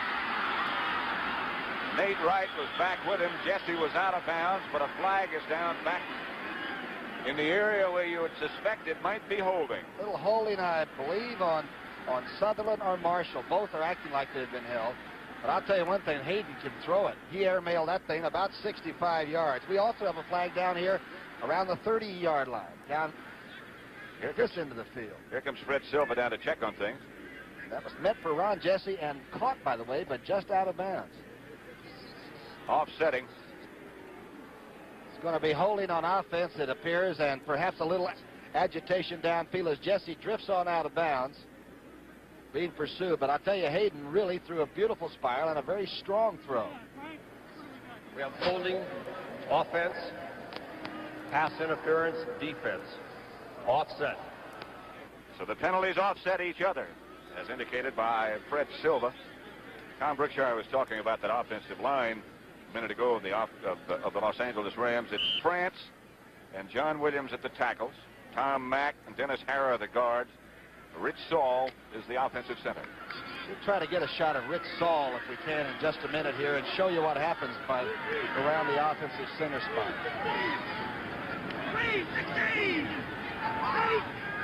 First and 10. Hayden gives back to McCutcheon. McCutcheon cuts back against the grain.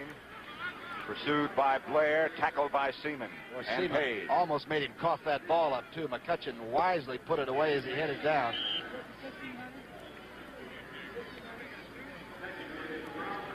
I asked one of the Rams if Rich Saul was hurt.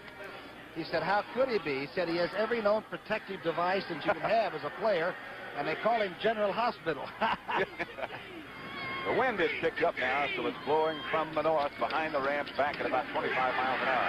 Capoletti bounced up close to first down yardage, didn't quite get it. Stopped by Jeff Wright.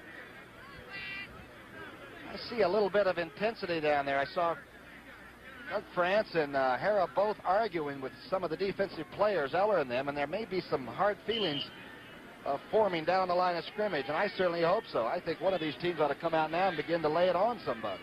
Terry Nelson just checked in and whispered something to Hayden. What Chuck Knox once done on third and very short yardage. 4 minutes and 25 seconds left, third period. It's 3-0 Minnesota still.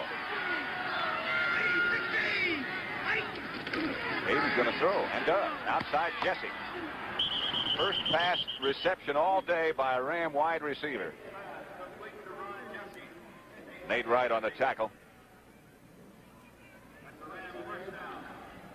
Ball was right on the money, and again it's thrown on 3rd and short. I still think that Hayden looks a little tight when he goes back, and I can understand it. He's sort of guiding it, looking for his receiver. But he's been a winner, Pat. He never did anything that wasn't just about the way it should be done all his life. And he's been in some big games in the past, collegiately. First down now as Hayden gets back to McCutcheon, and McCutcheon gets away from the couple. Stopped by Jeff Wright. Boy, Mack and Hara and Rich Saul in the middle did a tremendous job that time of splitting Sutherland and Alan Page and jamming it, as they say in this league, right down your throat. Jeff Wright has to check out. He's made a lot of tackles today, and Autry Beeman comes in. 2nd and 3. Ball at the Minnesota 46. Down to just over 3 minutes left, 3rd period. McCutcheon gets the call.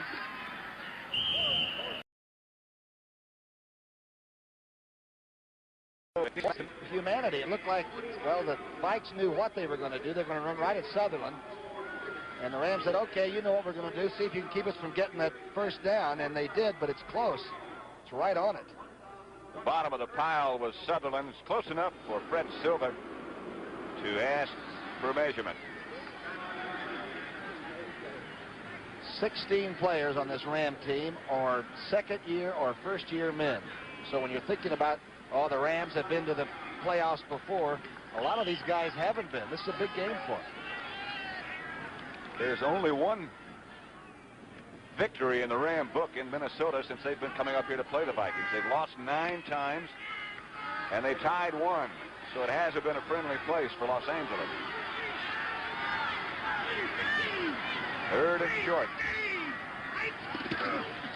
McCutcheon bangs in there and got it down close to the 40-yard line. Stopped by Jeff Seaman, the middle linebacker. They tell a story of McCutcheon at Colorado State up at Fort Collins. When the pro scouts came up, they put number 30 on the clock for 40 yards, and he ran a 4.4, which is very fast. And the next time he ran it, 4.4. Did 5 wind sprints in a row, and they were all 4.4, which means that he can do it in the 4th period as well as he can do it in the 1st period. He has proven that in the past. Denver 29-3 over the New York Jets at the half. LA has 11 first downs. Minnesota has 10. Capoletti looks for some running room and found it. That's done just on strength. About a 5-yard pickup for Capoletti. I think Paterno might have been able to use him against Ohio State yesterday, right? Anybody would be able to use him. You're behind the defense now. No, Sutherland's trying to work out to the outside on defense. There's Blair out there for help, but Capoletti did just slide in between those 2 big buildings for the yardage. The Bears, the surprising Chicago Bears, lead San Francisco 19-5. Capoletti's picked up 91 yards so far. McCutcheon grinding straight ahead behind that offensive line we talked about a minute ago. It'll be 3rd down now. McCutcheon is right at 70 yards, and as you said, Capoletti at 91, but there are no points on the board, and they still pay off not in penetrations, but in points. Well, you know that, as many games as you won for the Giants with that great toe of yours. It does seem to have an effect on whether or not you play when the season's over.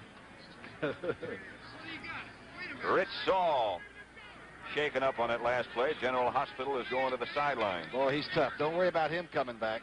He may limp a little bit. Jeff Reese is the backup center. Terry Nelson checks in. They'll go with dual tight ends now. It'll be Klein on one side and Nelson on the other. Reese, number 54, is a 250-pounder, a rookie from Washington State. 3rd and 2. Just over a minute left in the 3rd period. Minnesota 3, Los Angeles nothing. Up to Jesse, they swing it again, and he got the first down again. Same play on 3rd down. Nate Wright giving him a lot of room out there. I'll tell you, Hayden throws it, though. That ball gets there in a hurry, and yet it looks like it has enough spin to where you can catch it. He hit Jesse with a pretty swift little throw. Hayden is only 5'11". Tarkenton is just a shade taller than that, so don't think that is something that he can't overcome. There it is, and it's a rifle, but it seems to have a lot of spin, so it's catchable. Rich Saul, after one play rest, is back at offensive center for Los Angeles now. It's a first down for the Rams. Ball at the Minnesota 26, and Capoletti gets the call again. This time, no place to go. Even when he spun back to the inside, they were there. Seaman around his feet. What are you thinking in the secondary now that the young man has the offensive line going and beginning to get the 3 plays, and then the first down, you crowd the line of scrimmage a little bit if you're Paul Krause back there, right? The first thing you know, you get a play pass action, even by a young quarterback like this, and you do light up a scoreboard. You got to be very careful on defense. Check and see how much room Nate Wright gives Harold Jackson on the right side. Jesse goes to the left. Jackson's got a lot of room. On second down, Capoletti's looking for some room. He struggles down inside the 20-yard line. Severe, he ran straight ahead and picked up the hole wherever it opened up. And watch Alan Page react so well. Seaman moves in. Page moved into the right of your screen. Because of the good reaction, Capoletti found that room. That's the end of the third quarter with the score. Minnesota 3, Los Angeles nothing.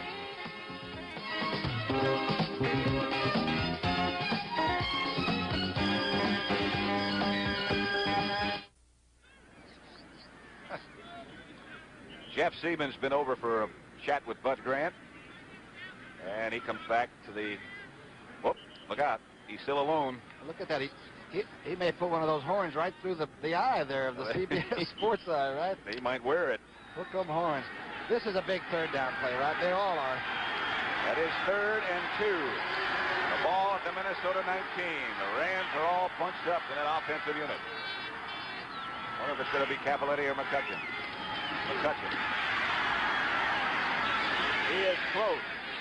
He is very close to a first down.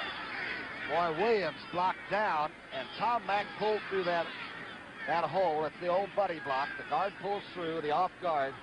65 led McCutcheon right through there for what's the biggest first down of the day. And if it is, they're going to measure. The buddy block, you say? Well, it's a buddy. The center blocks away, and the guard pulls through there. And if you're playing defense, you faint. And you hope you got some buddies. Somebody tackled that guy. It looks like it's going to be about maybe 2 or 3 inches short. Oh, boy, what do you do now? You try for 3 there, or do you try to go ahead and get the first down and win the football game? They had a chance to try for 3 earlier and turned it down. Dempsey missed one time. But in the first half, look at the last play again. All right, now watch the left guard. The left center of your screen. Watch 65. See this? Look at McCutcheon. Get right in his shadow. But they better get that same block right now. They're in trouble. Looks like about less than a foot to go as the Rams break out of the offensive huddle. 4th down. The stands come alive, and Hayden says he can't hear. Oh. You think that's going to make him be quiet? He must think he's in Pasadena. Don't tell these Viking fans you can't hear. They may come in here and get us. Might be a pretty cute little ploy, though, by the young man. You know, he'll have that defensive line white-knuckling it on that stance, maybe more than his own offense. Right, he'd probably go a long count. You know, the thought crossed my mind, maybe he doesn't even want to snap it. Just keep counting. They have 14 seconds left. That's where they stop the new 30-second clock that's on the scoreboard here. They have 30 seconds, of course, in which to put the ball in play. Now the Viking fans come alive again. I'm sorry, Tom.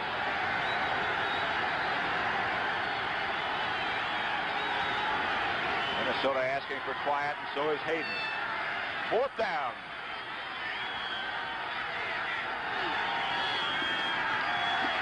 I don't know. McCutcheon got the call, and he got popped almost as soon as he got the ball. Now, Klein and company are saying yes, and Hayden, and the Vikings are really hot. Look at this. Jeff Seaman made the tackle, and they are stomping up and down. How do you get forward motion? By the way, Saul's back in at offensive center, and it looked to me like Hayden called for something right over the offensive center. Boy, he couldn't have made it by more than an inch. That's about all he had to go, and that's about all he got. Carl Eller still looking down, and here comes the measuring crew again. Right now, it looks like he got it from where they marked the ball. Ram first down. All right, here's a war for about a half a foot. Here's what happened. I'll tell you, he was met as he tried to get up off the ground. I believe that was Jeff Seaman, the middle linebacker. It was.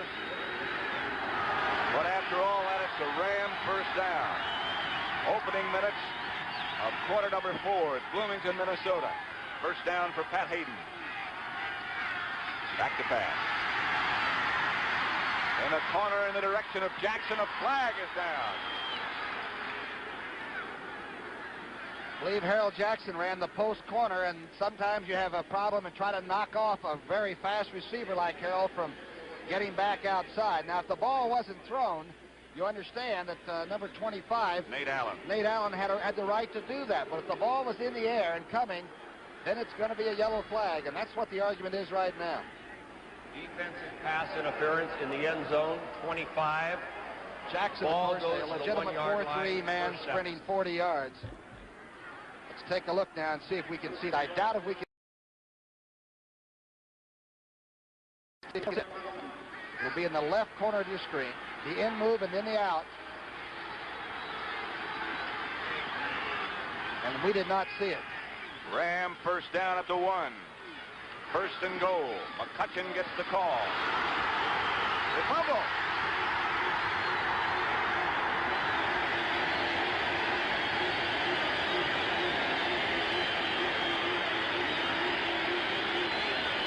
There still has not been a final ruling. And now there has. Into the end zone, the fumble. I believe it was Doug Sutherland that recovered it. The ball comes back out to the 20. Let's look at it again. McCutcheon again trying to get up and over. Seaman and company right on top. Touchback. And there's a loose ball in there. And Saul is on somebody's back. I believe it was one of the secondary men that recovered it. It is ruled a touchback. We'll return to Metropolitan Stadium after this word from your local stadium.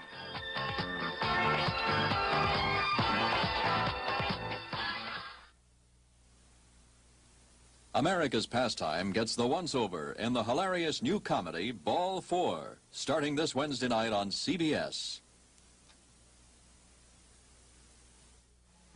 Sure, Toyota's a beauty, all right. But how do I know it can really take it? You asked for it. A demonstration of Toyota toughness. Toyota trucks are built tough with a rugged steel frame to handle stress, a tough steel bed to handle up to 1,100-pound payloads, and a 5-speed overdrive transmission that helps save wear and tear on the biggest displacement engine in its class. If you can find a better built truck than Toyota, buy it. Quality. You asked for it, you got it, Toyota. Open up your eyes, hey, look around you. There's a lot of world you've never seen.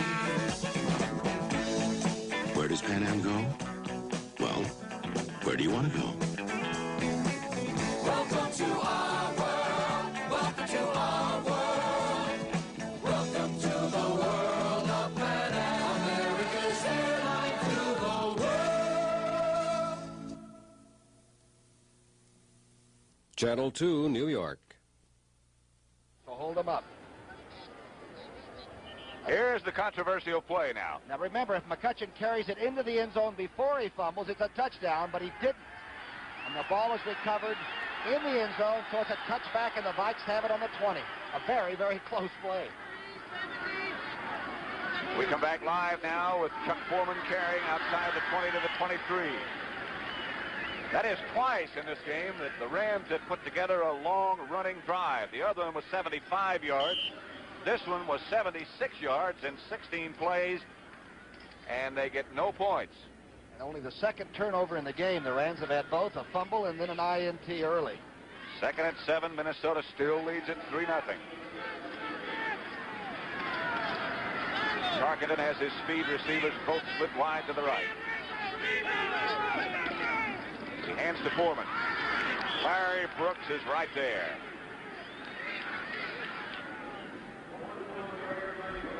Brooks is so quick. Tingelhoff tried to tie his shoelaces together, and Brooks still made the tackle, number 90. Tingelhoff must be pretty quick, too. Boy, that is some goal line stand the Vikings just threw up there. Their defense will sleep very well tonight should they win this game 3-0. 3rd and 6. 50 seconds left in the football game. Foreman goes in motion. Sammy White at the 38. Elmendorf. And Monty Jackson on the tackle, but a first down, Minnesota. And Tarkenton got a lot of time to load it up and throw this time, so the rush was taken off. That means that Yeri and Riley did a good job. Let's take a look. You're behind the defense now. There goes Simpson out of the screen. And right across the middle, there comes White. He's only got about a step and a half. Of course, that's all the receiver needs, particularly against the man-to-man. Ahmad Rashad into the game as a wide receiver for Minnesota. First down. Foreman jumps and jukes and got nothing. Maybe a yard before he stopped by middle linebacker Jack Reynolds. Vikings just have not been able to rush the football with any consistency at all. Not at all. Foreman, who usually makes a couple of people miss on 5-yard gains. Sammy White has caught 7 passes for a total of 67 yards. Had a good day. Rashad and White both come wide to the right.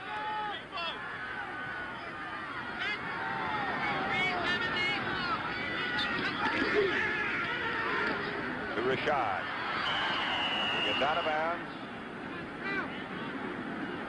Tarkenton just raised up and looked at him. Chuck Knox.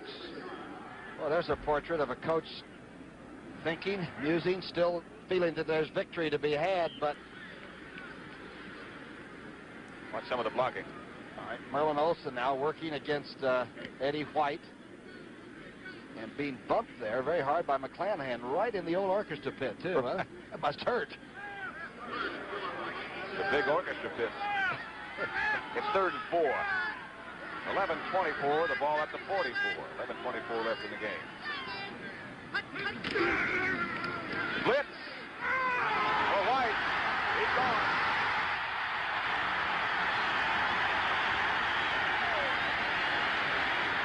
Rod Perry fell down. Was burned. Perry fell down on the play before that, and Sammy White just turned and ran out of bounds. And this time on White's 9th catch, there was nobody there, and Fran just laid it up. Good blocking, by the way. They picked up the blitz beautifully. Here it is. Tarkenton now. Remember, the blitz is on. Pat, you were right. The Rams decide to come with everybody. And nobody gets there. Not before he's thrown the ball. You'll see Perry now in the wake, falling down. And Sammy White from Grambling runs it on in. Notice he did not spike the ball after he scored. He scored last week and said he wanted to in the worst way, but he remembered what the coach said.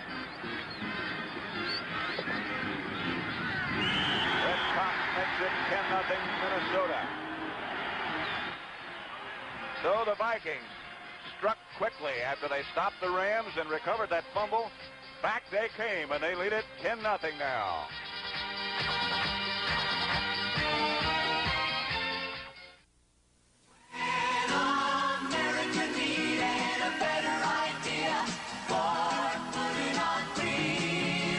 October 1st, Ford will introduce a special choice. For 1977, some car makers will offer only shorter, lighter full-size cars. But Ford gives you a choice. The full-size LTD that kept its size and the new trimmer LTD2.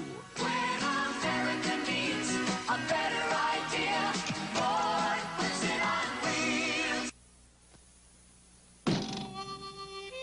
With the same amount of gas, you probably would have made it to that gas station if you only had something new called Mobil 1. It's a synthesized motor oil that cuts friction so well, it'll give the average car up to 10 extra miles per tank full. True, Mobil 1 costs more, but in the long run, you're... Throwing that touchdown pass to Sammy White. White scales at the 4. Gets out to the 28. Stopped by Amos Martin and Jeff Wright again. I just looked up. The last shutout the Rams suffered was in 1969. Detroit beat them 28-zip. But in a long time, 69 to this team, and this team has moved that football on the ground about as well as you could ask a team to do it for you. They simply didn't get any points. Los Angeles, they have dominated play on the ground. No question about that. But Minnesota leads 10-0. Puts down the ball on the Rams 28. Harold Jackson just shy of midfield, and somebody went hurtling over the top. Just shy of Jeff Seaman. Did you see the little linebacker coming out? They're going to bring it back.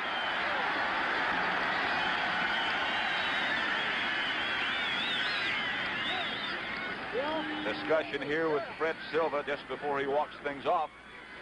And we'll hear after that, hopefully, who the violator was.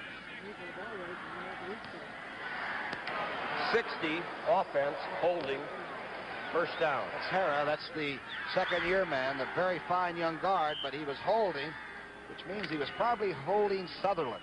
It'll be to the left of your screen. Number 60. There he is, holding Sutherland. Oh, he's got him good, I'll tell you that. Got him by all 4 numbers. So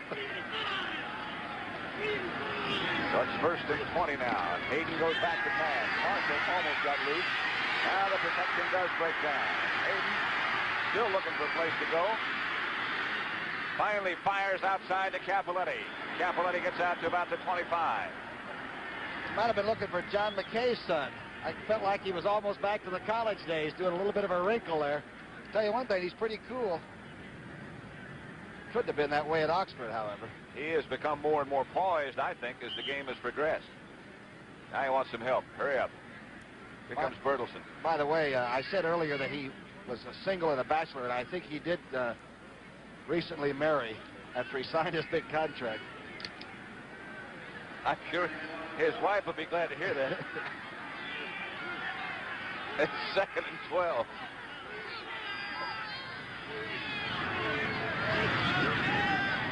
Here's the reverse to Capoletti. They got around Eller. Capoletti's got some room and got the first down. Big John probably is not as fast as McCutcheon or some of the other backs, but he's not short on anything else. Watch Jim Bertelsen, though, to the left of your screen now. He'll set up Eller and just turn him around. There to the right of your screen, you saw it. Good block on the outside by Hara. Again, protection of the ball and trailing 10 points. So it's 1st and 10 for Los Angeles. The ball at their 40. Capoletti now has carried 22 times for 112 yards. 2 weeks in a row he's over 100. Hayden fires. Jackson got it. Oh, he'll remember it. Nate Allen turned him with some help from Jeff Seaman. Jeff Seaman is playing some kind of a game for the Vikings. Watch this move now. A very good throw that takes Harold Jackson. Look at him drive off it. Watch Jackson jump straight up. Nate Allen runs right under him, and there's Seaman to finish him off. Harold Jackson, you're right. You're going to feel that tomorrow. Great catch, though. Oh, Krause is out of the game. James White is in to rush.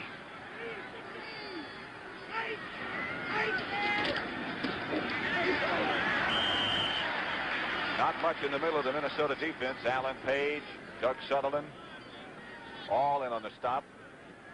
Chuck Knox said before the game, he said, Tom, if we have to tee it up and throw it to win, I don't think Hayden can do it. But if we can rush the football and get some points and sporadically throw it, we might have a chance. But looks to me like Hayden's going to have to load it up 10 or 15 times here to get at least a touchdown and a half. Bobby Bryant is in at free safety for Minnesota. Krause is out. 2nd and 8. Hayden goes back. Ducks under a couple. He's going to take off. Ducks under one right there. Ducks under Matt Blair. Kenny Meyer and Chuck Knox. It's Meyer working on the gum. Watch that scramble. Let's take a look now at a very, very shrewd play by the young quarterback, number 11. That's Page being worked on there. Now he decides, get down, get down. Taking a page out of Tarken's book. Got to lose that battle. 3rd down. The Rams coming right back. Hayden back. Stunts going on. He fired down the middle in the direction of Bertelson. He yelled for the flag, and he got one. Wally Hilgenberg, I believe, was trailing Bertelson and spun him around. Naturally, Wally doesn't believe it was. Bertelson doesn't even turn to the defense at all. I wonder if there's ever been a defender who's called for pass interference who said, "You're right, I did do it." Not if he was worth a darn. First You're down. right. Automatic first down, of course. Let's look at it from the end zone. Right to the right of your screen now, Wally Hilgenberg should be doing his thing. There's Bertelson. And Wally's already done something to him, a little nifty move there. Bertelson was already pointing and saying to the referees, "Hey, you got me." First down, Hayden goes deep again. Looking, and firing. In the direction of Bob Klein, the tight end. He tried to let up on it, and the ball didn't quite get there. I wonder if he was trying to hit McCutcheon with it and was undecided, so he ended up throwing it sort of low to the tight end. And Jackson's coming back from the far hinterlands, where he probably will go back and say, "Well, I was wide open, but I know you had something else to think about." Bertelson and Scales come in. Capoletti and Klein go out. The crossing pattern right now would catch a zone and stretch it. If Jesse would be on one side of the field and Jackson on the other, they could stretch a zone almost to the limits. They're on the same side right now. 6 defensive backs in the Viking defensive unit on second down and 10. Ball at their 26. The reverse again. Bertelson trying to block on Eller. Again, he did a good job. McCutcheon goes down, and Jeff Wright made the tackle. What a job he's done today. Jeff Wright has made about 6 tackles, as clean and as difficult as you'll see any secondary man make all year. That's not an easy guy to take down in the open field like that. Again, Bertelson did the job on Eller.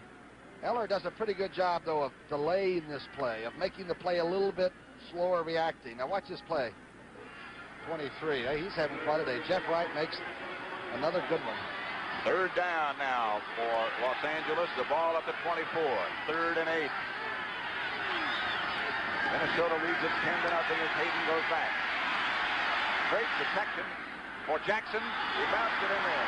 He's open. That's the crossing play. That's the one he's got to have, is Jesse and Klein to clear out and go deep and bring somebody like Harrell across the middle. There should be a vacuum there somewhere, but the young man's got to cut the ball loose and stop guiding it. For the second time, the Rams are unveiling Tom Dempsey. He was short earlier. And Steve Priest will be the holder. The ball will be snapped from the 25. It's going to be a 42-yard effort by Dempsey. And he's got plenty enough leg to get it there. It is 10-0. They still got a lot of work ahead of that Los Angeles offensive unit if they're going to do anything about it. Vikings lead by 10. Down the ball. Dempsey's got enough leg here. And got it. Ooh. It was a long time in making that judgment. So the Rams do get on the scoreboard. The score with 6 minutes and 19 seconds left in the 4th period is Minnesota 10, Los Angeles 3.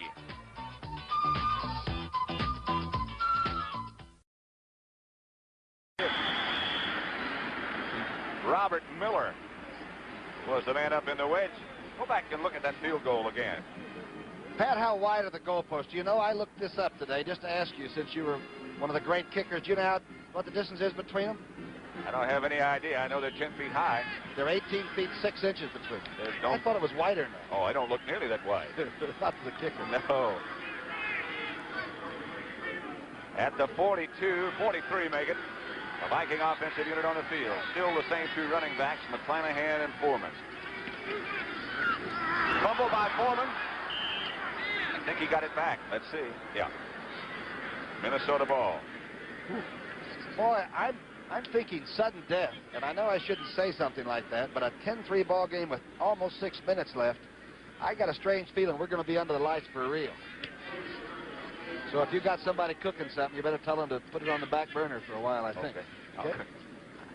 Make a quick call.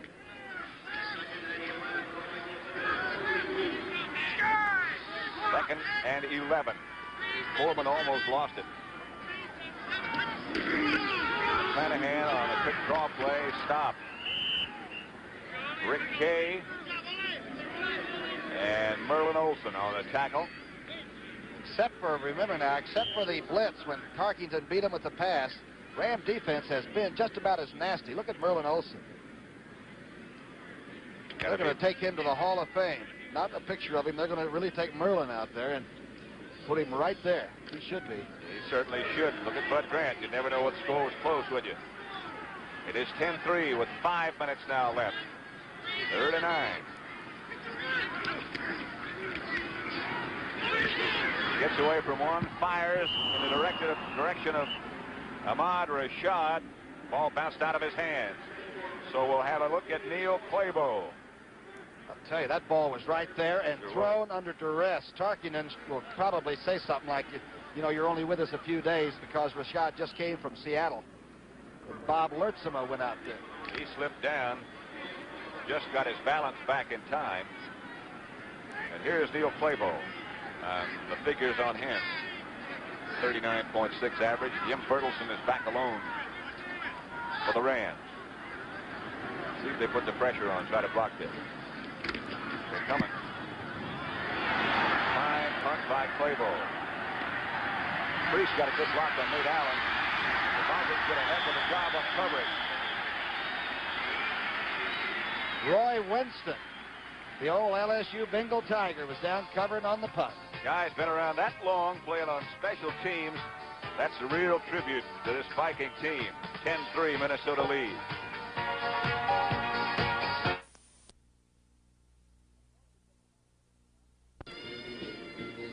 I told you General Hospital would be back. There's Rich Saul, number 61. You can't keep that guy out of that offensive center spot. Got their work cut out for him now. Saul up over the ball. Ram ball at their own 15.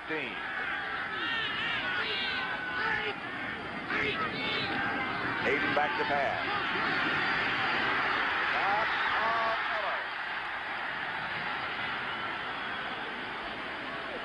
Give the Vikings secondary an A+ because there's never been better pass protection for any quarterback than Hayden got that time.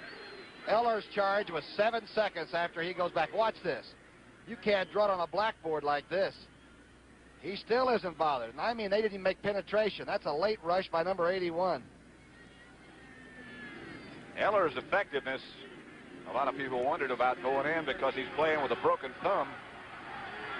See that big bandage he's got on there. Hayden now on 2nd down. Goes back. Good protection again. Sutherland was close to him. Jackson is in a sandwich between Autry Beeman, number 27, and Nate Wright, number 43. Watch Jackson. I'll tell you, Harold Jackson runs the center pattern with as much courage as any receiver. Watch this. He's not big at about 5'10". He looks for the ball, doesn't hear any footsteps, but they're there. Good gosh. Nate Wright did some job. So did Beeman. Beeman, by the way, got the recovered fumble that was so important earlier, too. They're playing in that secondary. Rams have been able to convert on 3rd down 6 out of 13 times. It's 3rd and 12 with just over 4 minutes remaining. Hayden goes back. Deep for Jesse. Got it and got the 1st down out of bounds in front of the Minnesota bench. Good throw by Hayden there. Oh, and Jesse's such a great athlete. At Kansas, he did everything. He was a 13.8 high hurdler. He was a 26-foot long jumper. But I'll tell you, he can catch the football. Watch this throw, and you're right. It's there. Good play. A lot of time before he got out of bounds. Remember, last week he made the big catch against the Falcons from Hayden. 1st down, Rams at the 37. Exactly 4 minutes to go. 10-3 Minnesota. Doug France jumped the count.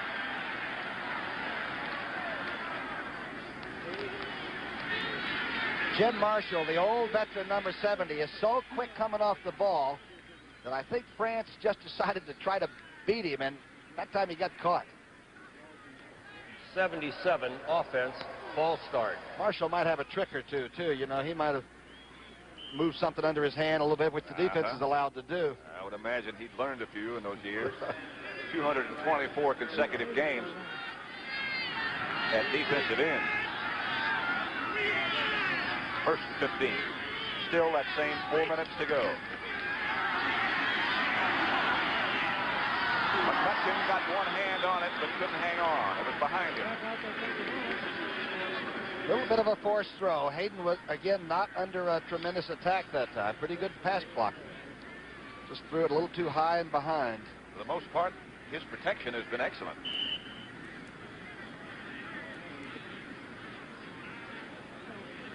You don't realize what a world that is, though, for a quarterback that's 5'11". Chuck Knox knows, and Elijah Pitts knows. But looking up, there's Ron Jaworski. But looking up at all those big people around you can be confusing when you're trying to throw to one of them. Second and 15. The ball is at 32 now. Last play burned 4 seconds. In the pocket with good protection again. Hayden fires for Jackson. Incomplete. Nate Wright was right with him again. How far could Hayden have run that time had he just decided to put the ball away? He might have been able to run all the way to the Ram bench. You can see to the top there. Nobody was there. He would certainly have been able to get a first down, don't you think? At least a 15-yard gain is what he would have needed, of course. So it'll be third down. And another one of those conversions coming up.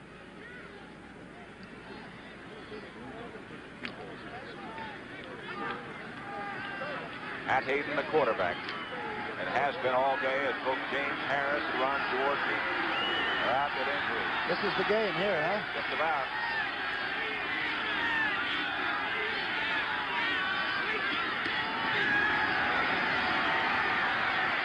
For Jackson, out of bounds.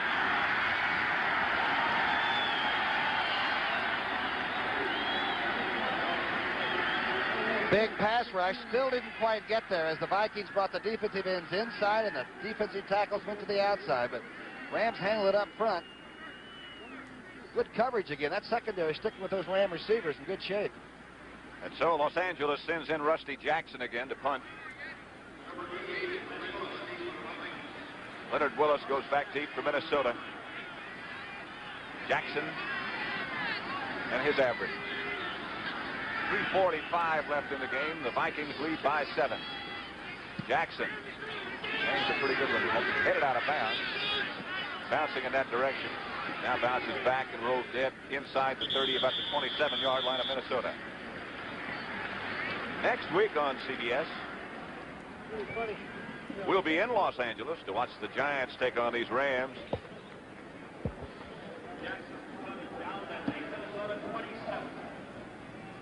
Rams then face Miami. That's the whole slate on the CBS lineup next week. Minnesota against Detroit. Green Bay at Cincinnati, Atlanta at Chicago, New Orleans, Kansas City. The Giants at Los Angeles, as I mentioned. St. Louis against San Diego, and San Francisco against Seattle. You know, the Vikings have not had a turnover today. That's your fail-safe. That's how to win football games. Just don't let the other team have anything cheaply, huh? That's what they always seem to do, is McClanahan butts straight ahead. Stopped by Dave Elmendorf. The clock is running with 3:25 left. Timeout situation shows the Rams with 2. The Vikings with 3 left. Rams would rather not waste any with the defense if they can just force the punt and let the offense with Hayden use those as they make that last march, if there's going to be one. Make it 2nd and 7 as the clock ticks down now close to the 3-minute mark.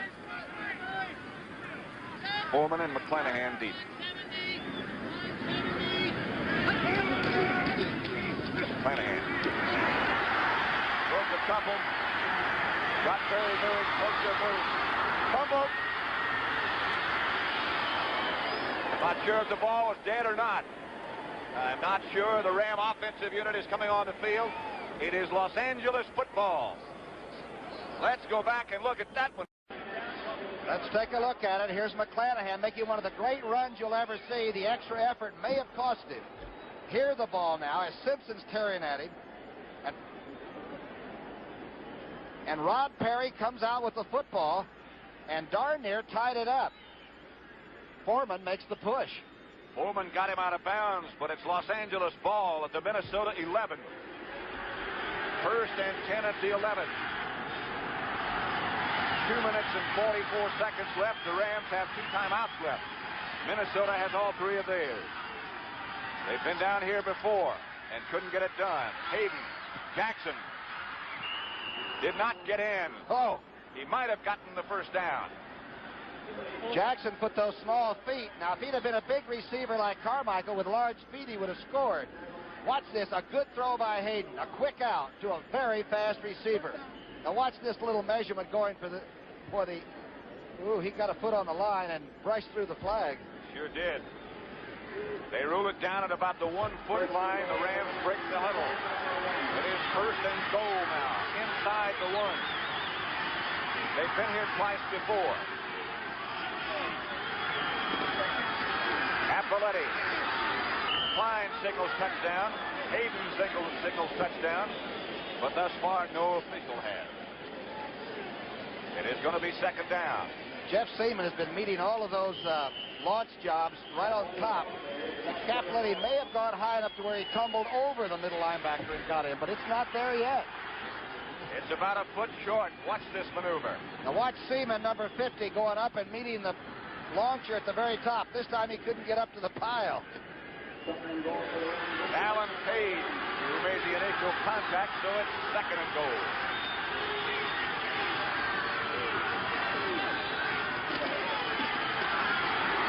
I believe he got it again. It was Cappelletti again. Wally Hilgenberg got it. He might have lost Jordan.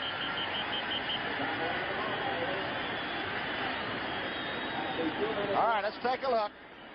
Just the old immovable object. And the irresistible force right now is not so irresistible. Hilgenberg and Seaman. So it'll be third down as the 2-minute warning has been issued.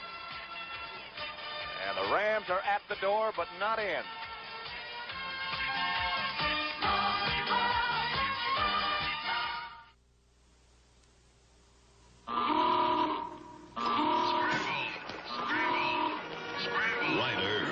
Trucks. Always dreams, sweetheart. Tough Ford trucks. And Ryder tunes those trucks razor sharp, ready for anything. When Ryder rental trucks take off on a mission, there can only be one ending. You nervous, Huckett? Nah. Mission accomplished. Ryder, the best truck money can rent.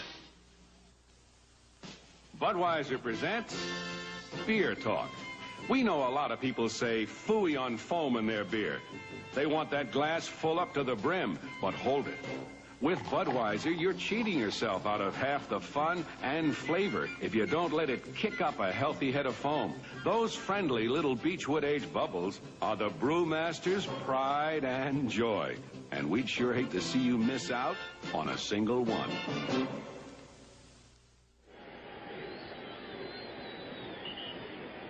With 2 timeouts left, the Rams have it third and goal. Minnesota leads 10-3. Third down. Bertelsen and Cappelletti are the running backs, and Bertelsen gets the call. He is in this time. I'll tell you, Hilgenberg came over the top, and that first shot, he wasn't in until that second move. He went behind Hara and Williams. It's really crazy, though. We're talking about the one time McClanahan fails to do the impossible and fumbles. The Rams came back and are going to try to tie it up. Look at this. Look at Seaman, Boom, and Hilgenberg. And now the effort by Blair. Super effort by Bertelsen. Bertelsen got the touchdown. Dempsey will try for the tying extra point. Steve Priest is the holder.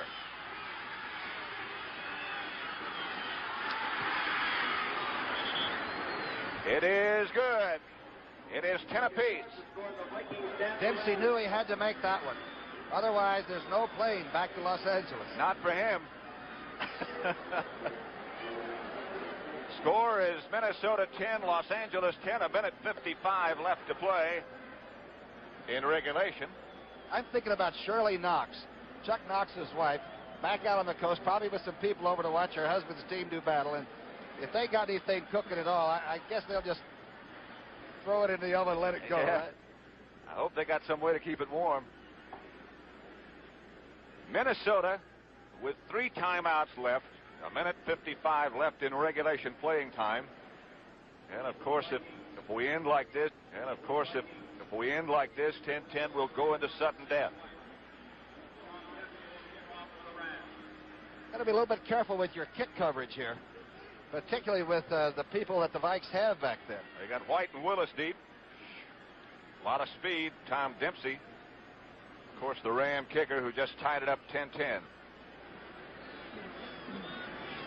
Dempsey hangs it high, and Willis is going to take it at the 18.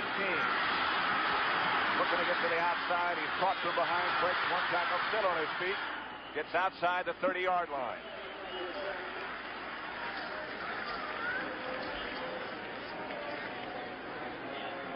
Don't forget all that on the Sports Spectacular next Saturday at 4:30 Eastern Time.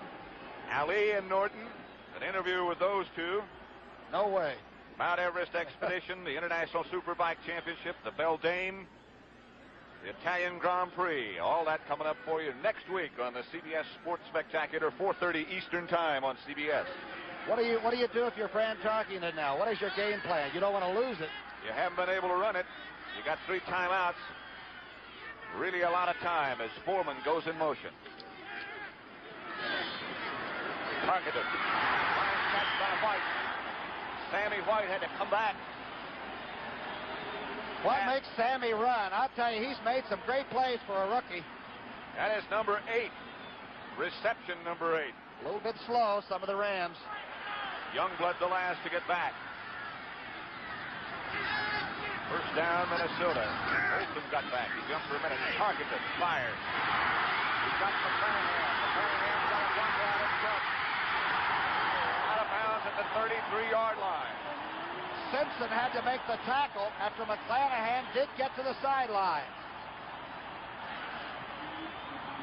Let's see who makes the good block on the outside, and let's McClanahan get out there. Here's the ball now. Watch number 33. Now, who gets the block right there on the outside? It was Ahmad Rashad, I believe. Ball at the 33-yard line. Not quite close enough for Fred Cox yet. 1:15 to go. Clock is stopped momentarily, and here goes Tarkenton to Foreman. The draw play. Foreman falls to the 29-yard line. Pat, we feel that Cox has to be somewhere between 40 yards and in. 35, which means that they still got to move it about 5 or 6 yards, and they're going to try to get a lot closer than that. That's a pretty long kick, with the pressure he's going to have on his shoulders. Right now it'd be 45 yards. They took a timeout. Minnesota did. It is, let's see, they've got 2 left. One thing Cox has going for him is a fairly strong wind at his back. And that certainly would help. Does that make you feel better? That's really what is more important, that you feel like you're being assisted, right? Psychologically. Or did you really need it when you were kicking? Maybe you really did. I needed all the help I could get. I'm trying to find Cox on the sidelines to see if he's doing anything like a chiropractor would to loosen up. Been in this situation a lot of times. Tarkenton, by the way, is 22 of 32 for 235 yards. Almost without a running attack. They know that the way to move the ball has to be throwing it. He's done that well, even with those conditions. Both teams have 2 timeouts. Hacksaw Reynolds comes back in now. He's been over talking to Ray Malavasi and the defensive people, and Catlin upstairs. And there he is, the man of the hour. I wonder if he's even breathing. He might take a deep breath after it's over. 2nd and 5. The situation, the ball at the 28. Tarkenton. Rashad fell down again. That end of the field was not covered last night when we had a severe rainstorm. And so it's going to be slippery. Rashad goes out. Lash comes in.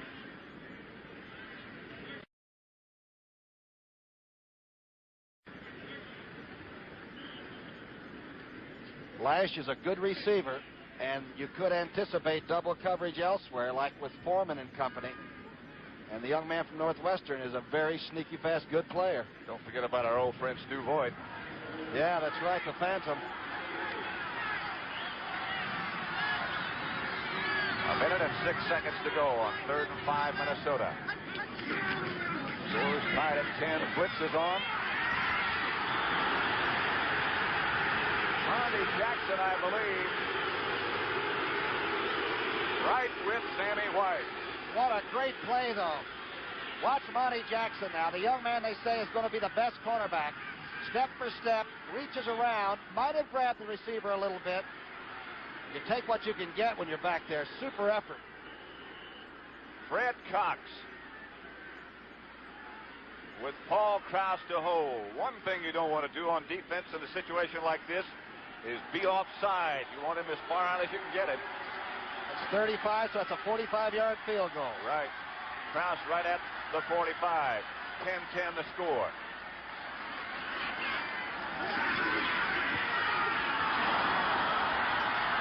No good. Sort of a knuckleball line drive by Cox, and the Rams will take over. Artificial surface. Would he have been able to get the ball up a little better than he perhaps did on this? Footing is very bad in that area, too. I think he probably would have been able to get the ball up on artificial turf because it sits up so much better. So Los Angeles takes over at its own 28. 57 seconds remaining on the game clock. Score tied at 10. Pat Hayden, the Ram quarterback. Capoletti and McCutcheon, the running back. Now what do you do? Got to be careful here if you're Los Angeles. That's exactly what they're going to do. McCutcheon bangs over to the right side. See if they take a timeout. Tell you, Pat Hayden may be in his first real pressurized situation, but he's going to age a lot. He went in at 23. He may come out at about 30. 2nd and 10. The situation now with 34 seconds. The Rams apparently are going to be content to run out the clock and put us into overtime. 10-10. Hayden taking a long time. Finally gets Capoletti. Capoletti springs into the secondary. Got his first down almost. And now the official has stopped the clock. And Minnesota has called a timeout with 12 seconds left. Capoletti might have broken that, but Doug France had no idea that the fullback would be clearing like that. Again, watch the reaction as the Vikings really over-pursue, and boy, they wall it off. The Rams, here's France and Capoletti. Yeah, he draws a little bit of a crowd. Boy, here's a bright young runner, I'll tell you that. John Capoletti. About a half yard short of a first down when this all comes to an end. Watch him cover that ball up. He's got to get France out of the way first. Look how big France is. Must be nice to have him on your side, I guess, huh? McCutcheon goes out. Bertelsen comes in.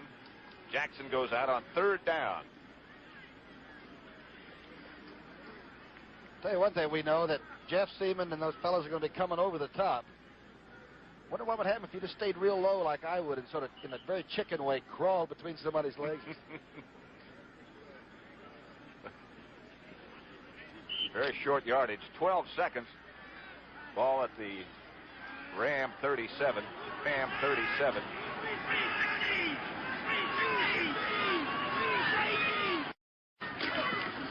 Bertelsen got the first down and more. And now the Rams take a timeout. And remember, you don't know what kind of range you need for Tom Dempsey. You know, it's in the archives that he can kick 163 yards. So anything inside the 50-yard line, you got a chance to throw Dempsey out there and take a wanger at a three-pointer and perhaps win it. Certainly possible. They could get a first down, get out of bounds, and get Dempsey down close to the 40. He could reach it. Well, the thing is, thered be no pressure on him, absolutely, because he knows he's not going to lose the game by missing it, and you give him a free stroke at it, and Dempsey might orbit the darn thing. Except the same thing that Cox had going for him would be against Dempsey. He'd be kicking it into the teeth of a pretty good wind. Earlier this afternoon, it was about 23 miles an hour, and it'd be tough to get it there. Weren't they supposed to have streamers this year on top of the goalposts, or have those blown off today? Oh, they got them. Oh, because you told me about that new rule every game we've done. There's Tom Dempsey. You know what he's thinking about is a new shrimp scampi recipe. He's one of the great gourmets of our time. Is he? Yep. He and Rusty Staub ought to get together. Jackson came back with a little message for Hayden. 8 seconds left on the game clock. Hayden goes back. Fires down, deep down the middle. Autry Beeman has intercepted it for Minnesota. No time left on the game clock.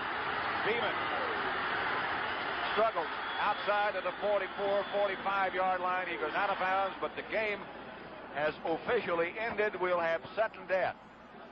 Have you ever seen so many defensive players helping the guy run it back? It looked like they formed a wedge, like a kickoff, to bring him back up the field. We'll take a 3-minute break. We'll have a toss of the coin, just like we were starting a new football game, except some of the uniforms are dirty. Comes Mick Tinglehoff and Jim Marshall out. Well, they're two, right? They should get extra overtime pay. Yeah. And now here comes Tom Mack and Merlin Olsen out, representing the Ram offensive and defensive units. And we'll pick up momentarily what Fred Silva has to say to these 4 veterans.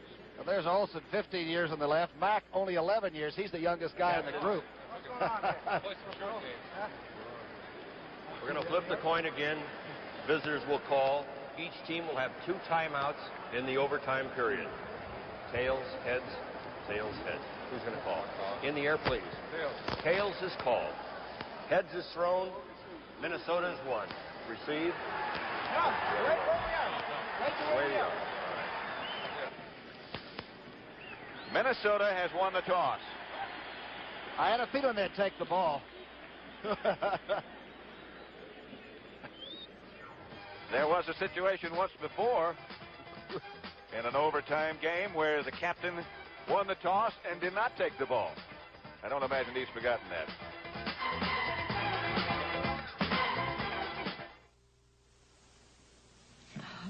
Three months ago, this lady couldn't run around our block. This morning, 3 miles in under 24 minutes.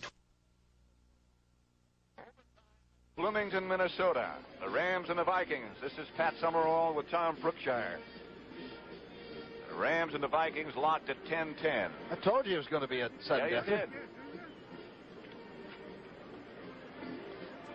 What made you think that? I just had a feeling that both clubs are such quality clubs. One's having to run the football all the time. One's having to throw it all the time. Both defenses were great, and I just had a feeling they were about as closely matched as you could be. San Francisco 12. The Chicago Bears still leading. Score is 19-12. That's in the 4th period. Right here, Tom Dempsey. Tees it up. Be careful of Leonard Willis. He's the young sprinter out of Ohio State. He's the man stretching himself in the end zone there. Number 80. Back with him, Sammy White, number 85. Tom Dempsey, with the wind at his back, will kick it off from the 35.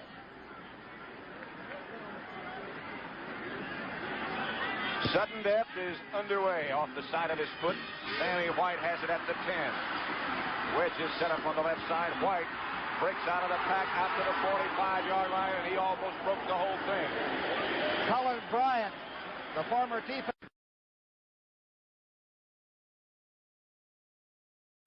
Overtime saving tackle.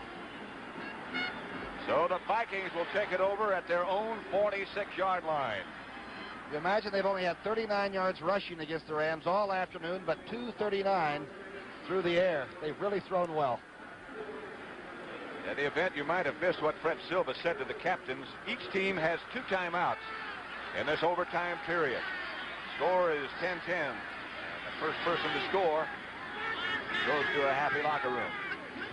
McClanahan went in motion to the right. Tarkenton looks deep. He's got White. Picked off, intercepted by the Rams. Monty Jackson. And back up and back down, and Jackson goes down at the 15-yard line. Los Angeles will take it over. First down at their own 15-yard line, make it the 16. Let's watch him now. He's the young man from San Diego State that I've seen scale guys like Carmichael at 6'8" and play him. Now watch where he comes from the left of your screen to make the interception. Last week he had a touchdown on one down in Atlanta, but this one might have been more important because Sammy White had it under full gear.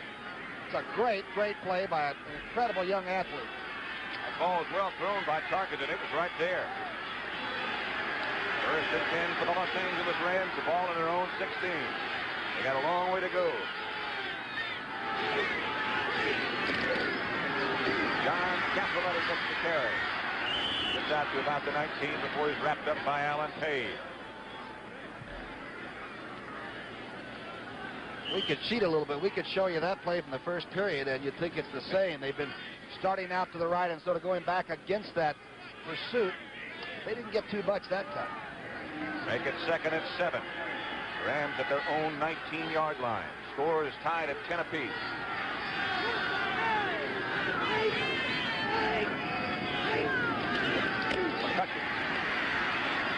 McCutcheon gets out to about the 22 or something like that, and we bring up a 3rd down situation again for Pat Hayden. The Rams ran 70 plays in regulation time and rushed for 217 yards and barely tied the game up. 3rd and 5 will make it. A 2-yard pickup on that last one. The Rams had a couple of chances to put more points on the scoreboard. They had one 75-yard drive, one 76-yard drive. McCutcheon fumbled in the end zone one time. The Vikings just held them one other time. Hayden back. Outside to Capoletti. Capoletti stepped away from Nate Wright and got first down for Los Angeles. Capoletti has good hands, too. A good throw this time by Hayden, who sort of staggered going back to set up. And I thought maybe on that dirt infield he might have some problems. But watch him take a little off the throw and still zip it enough to get it there. And now you don't have a problem because you got sort of a runaway. Matt Blair came over to make sure that he got out of bounds. It's 1st and 10 with the ball at the 28-yard line. 12 minutes and 45 seconds left in the overtime period.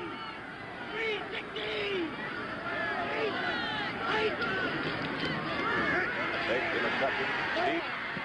Caught by Ron Jesse. Jesse gets to the 50-yard line and gets out of bounds by Matt Blair again.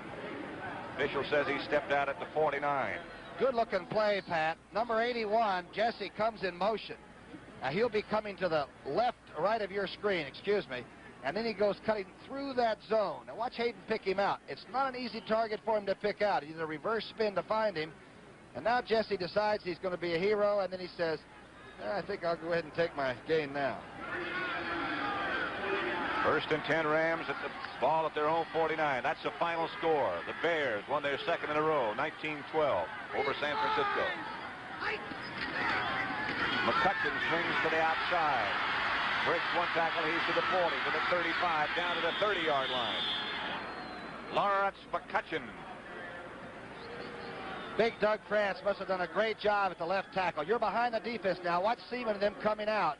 And somehow McCutcheon gets out clean and gets around the cornerback. Number 23 is fighting to get back the outside. I'll tell you, we told you earlier, he's a great conditioned athlete. Late, he's just as strong as early. Ball at the Minnesota 30 with 12 minutes left in overtime. 10-10 the score.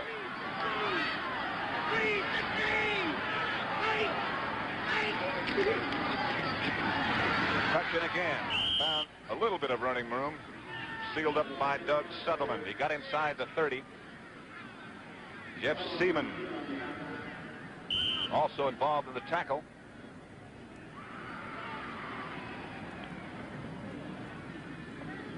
Big John Williams, the offensive right tackle, played all his football at the University of Minnesota.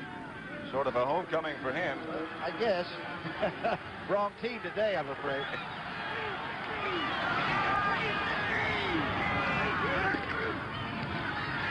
There's McCutcheon to the 25, and they are definitely within the range of Tom Dempsey now. Now you're going to try to convert, you'll try to convert to 3rd down. It'll be 3rd and about a half, but you don't want to be too flamboyant. No, sir. Hayden just took a look over at Chuck Knox to see what it is he wants to do.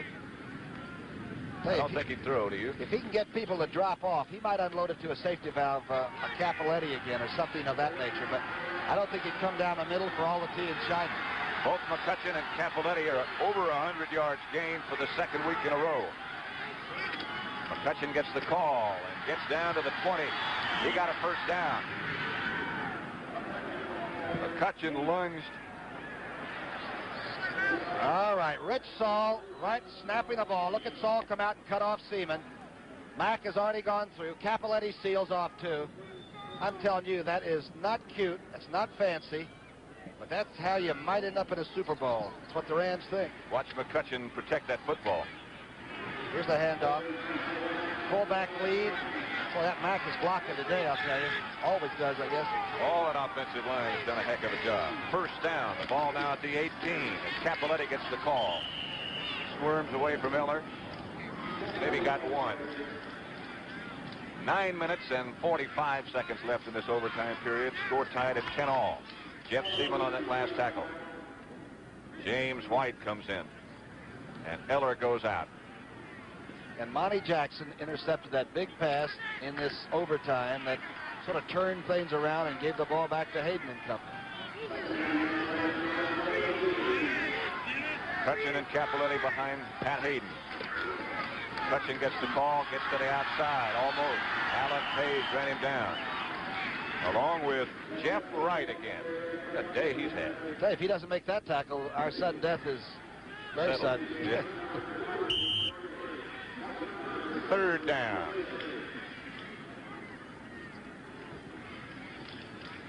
Been a great broadcast for us, I know. Tarkenton and Bud Grant looking on. Produced by Chuck Milton. Directed today by Sandy Grossman. They do most of the work. Capoletti slipped momentarily, got down inside the 15-yard line to about the 13, where it'll be fourth down. And enter Tom Dempsey. Look at Dempsey now. He's carrying about 260 this year, but he used to be a wrestler, and he's from Palomar JC, junior college out in California.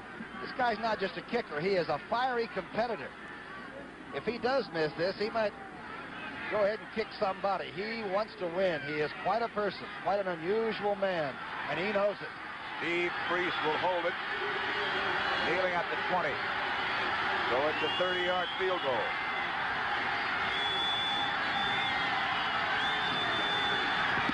Block!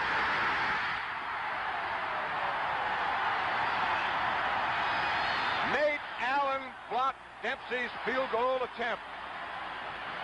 I believe James White sort of helped Nate Allen get started a little bit, and not illegally, but got him high enough to where he made the block. Here's Dempsey now. Priest puts it down. A little bit of a high snap. I'll tell you, there were several people up there. Nate Allen.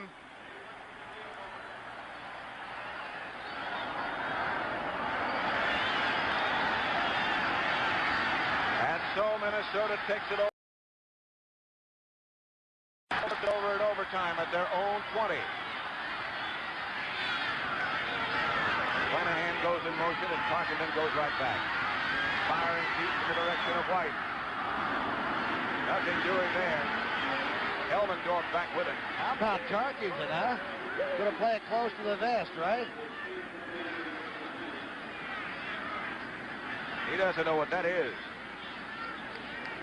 He's 22 of 34 for 239 yards. And you just can't do any more on the field for the coach, Bud Grant, than Fran's done this afternoon. Bud Grant stomping away on the sidelines.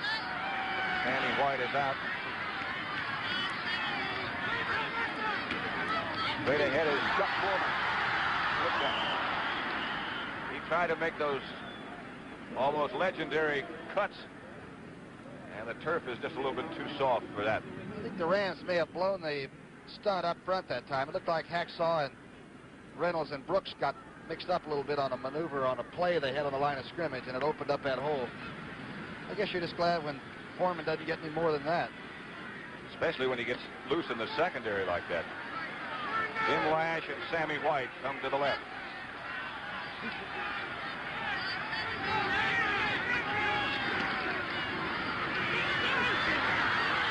To Foreman. First down, Minnesota. Dave Elmendorf made the tackle, but Chuck Foreman out of the backfield got the first down. And remember, because of Yary and Riley, we haven't seen a lot of Youngblood and Dreyer, the two big rushing ends by the Rams. So Fran is able to dance around and pick out smaller targets, not get all the big chunks of yardage, but he is doing a masterful job of it. Ball out to the 36. We have 6 minutes, 35 seconds left in overtime. There will be just one period. Here comes reverse. And it's Sammy White. And there is Fred Dreyer, who stayed home.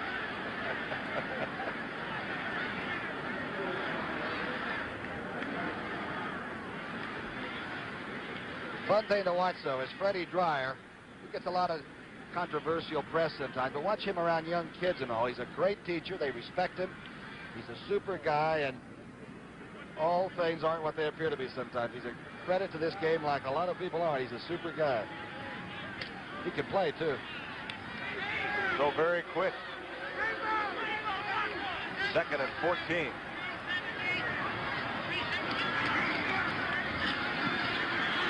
Tarkenton in the direction of Jim Lash, underthrown.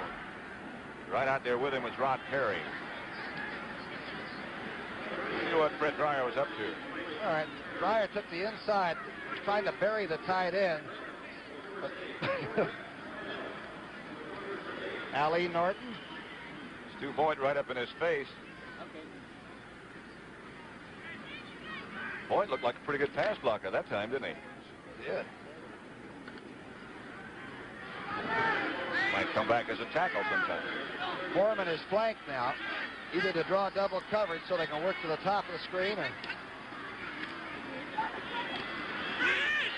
Tarkenton's going to take off. Got the first down and more. Down inside Ram territory. Stopped by Elmendorf. Ooh, and Elmendorf wanted him bad, and Fran Tarkenton knew it. The biggest rush of the day by number 10. All right, let's take a look. Pretty good pass rush now. Rams are coming. Hacksaw Reynolds is firing from the linebacking spot. Now Fran decides to run, and watch Elmendorf now zero in on him, and Fran knows it. Look in the rearview mirror. There it comes. See him looking around as he was running. He got the first down. The ball of the Ram 48 now. First down, Minnesota. Sudden death, McClanahan goes right straight ahead, and Merlin Olsen wraps him up.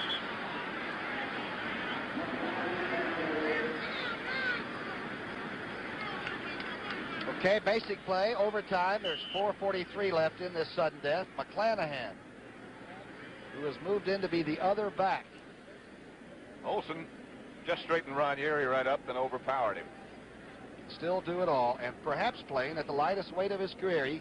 Imagine Merlin Olsen's about 250 and playing maybe better than ever. Certainly hasn't lost anything. 2nd and 8. Foreman circled around behind Olsen.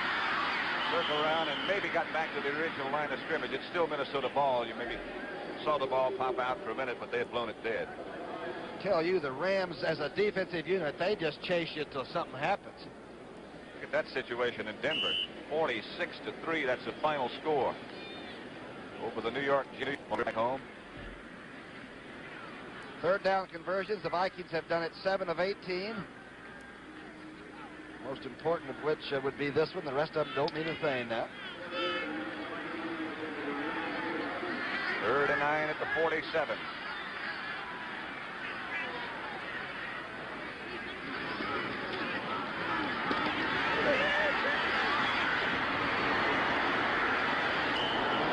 That time he had no place to go.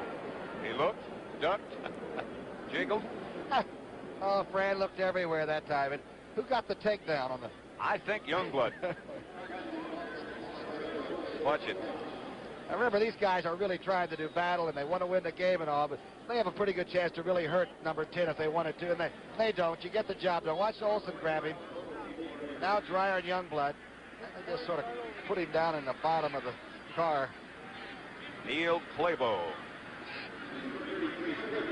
Rob Scribner First time we've seen or heard from him today is back at single safety. Play ball. Hangs one high. Scribner's going to handle it. He does it to 10. Popped hard by Roy Winston. He's one of the tacklers, and by Wayland Hall, the other. So the Rams take over with 2 minutes and 55 seconds left in overtime at Bloomington, Minnesota. Both teams have 2 timeouts in this overtime period. The Rams probably will have to do theirs on the ground, which might eat up most of that 2:55, should they be able to move it enough. The first team to score, of course, is victorious. It'll be all over when that happens. If nobody scores, it'll stay like it is at 10-10. Hayden outside underthrown. In the direction of Jackson. 2 minutes, 52 seconds left in sudden death overtime. We're locked at 10, the Rams and the Vikings. Now, Hayden is getting a play assist this time. They didn't flash it. They sent Bertelson in with it to tell the young man, here is what we want, and perhaps to even calm him down, saying, don't worry now, you threw a bad pass there. Don't worry about it. Let's worry about this next play.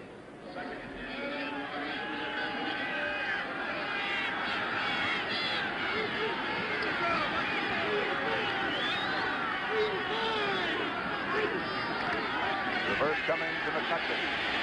Heller played it well. Heller occupied. Sutherland came over to help. Let's see who made the tackle. Big Carl's been just worked on that play 3 or 4 times. Not embarrassed, mind you, but no way they were going to circle him that time. Matt Blair came over to make the tackle. Well, that Heller, how many years has he been All-Pro? Since he came out of Minnesota. Ever since he's been playing, I think. He got 30 years of experience at defensive end for Minnesota.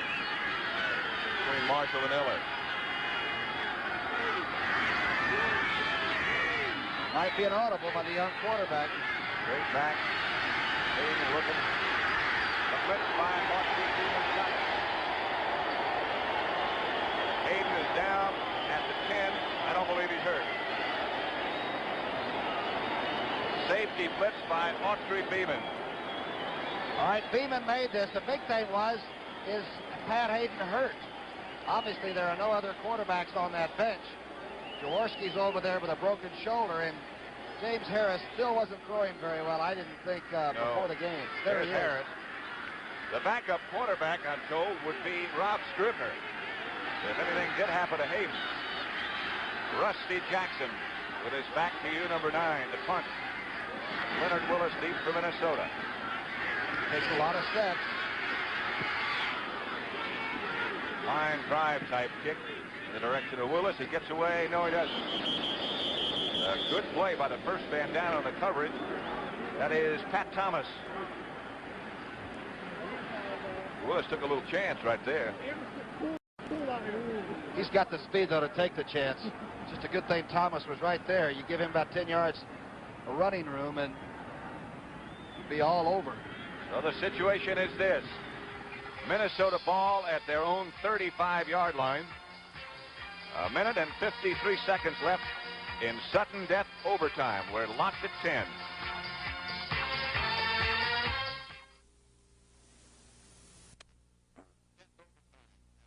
And 53 seconds left in the overtime period. Viking ball at their own 35. Fran Tarkenton still the quarterback. Handoff to McClanahan, and McClanahan has the first down after the 45. That time, Yerry did a good job on Youngblood, and there was a lot of room for McClanahan to motor inside. Vikings line up quickly. Waiting for the yard line markers to be moved. Tarkenton goes back to pass. Down the middle, Stu Boyd wide open again. Breaks one tackle, gets down to the 22-yard line. The amazing Stu Boyd. Well, you're never going to collect his gum card, and he's never going to be in the Hall of Fame. But I'll tell you one thing, he's always around, and particularly in the tighter games. Pulled up in that zone again, and Tarkenton ripped it.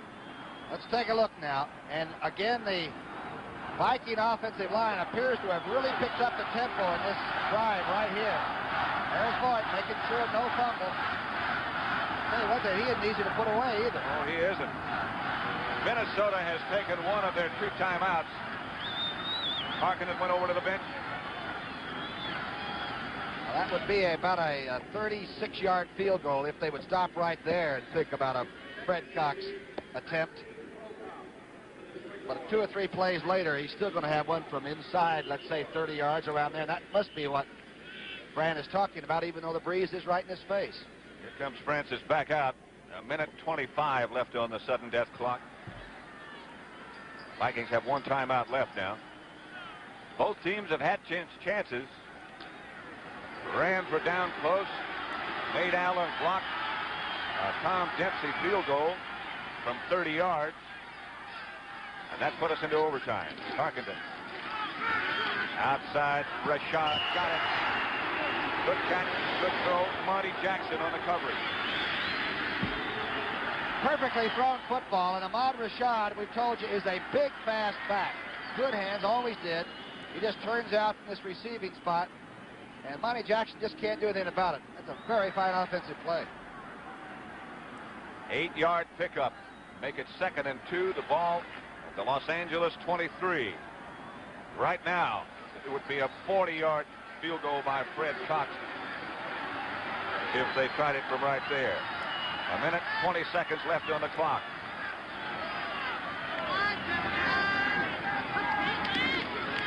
Back is Francis. For Rashad. Jack Reynolds got back just in time. There he is. Boy, Hacksaw must want to eat that football right now. He had a chance to really put this drive away. By the way, the blocking for Van Tarkenton was excellent. 1:16. Really good. It has been throughout the day. Really, you talked about before, we haven't heard too much from Dreyer and Youngblood. That's a tribute to Steve Riley and Ron Urey. And Goodrum and Tinglehop. And the thing they're doing is they're attacking the Rams. They're going right out on fire blocking and popping them. 3rd down. Tarkenton takes to McClanahan. They've got a 1st down. Coleman out of bounds at the 11-yard line.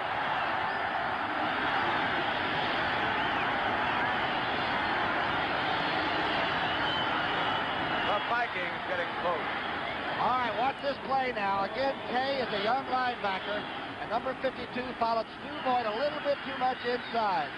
And now Hacksaw Reynolds is responsible all the way to the outside, and Foreman just could cover too much ground for the middle linebacker. Dave Elmendorf made the tackle. 1:10 left on the clock now. Now the pressure goes back to the Vikings bench and to Fred Cox unless Tarkenton can score. He fires. Picked off by Rick Kay. Kay was back. I think they should call that a touchback. If the impetus of that ball carried the Kay into the end zone, the ball should come out to the 20-yard line. But they're going to call it on the 2, and there's going to be a big argument on this. That's what Elmendorf is talking about right now.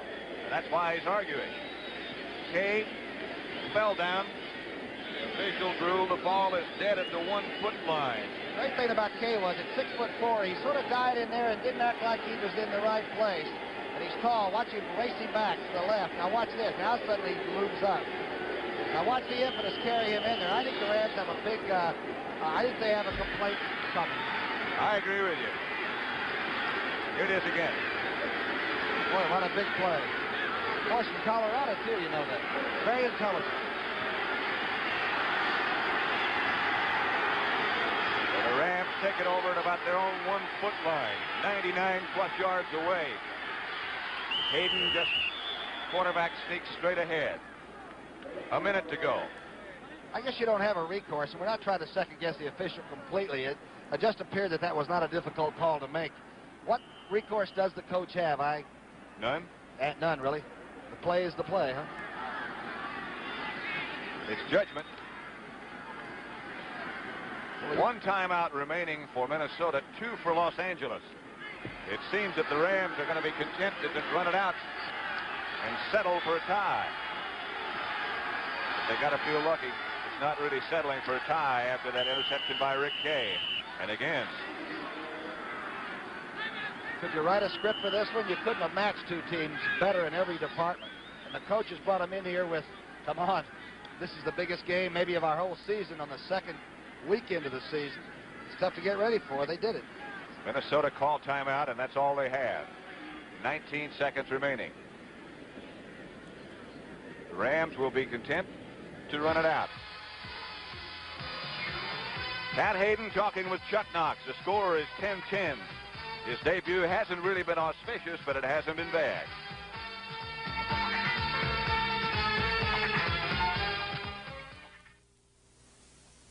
You know.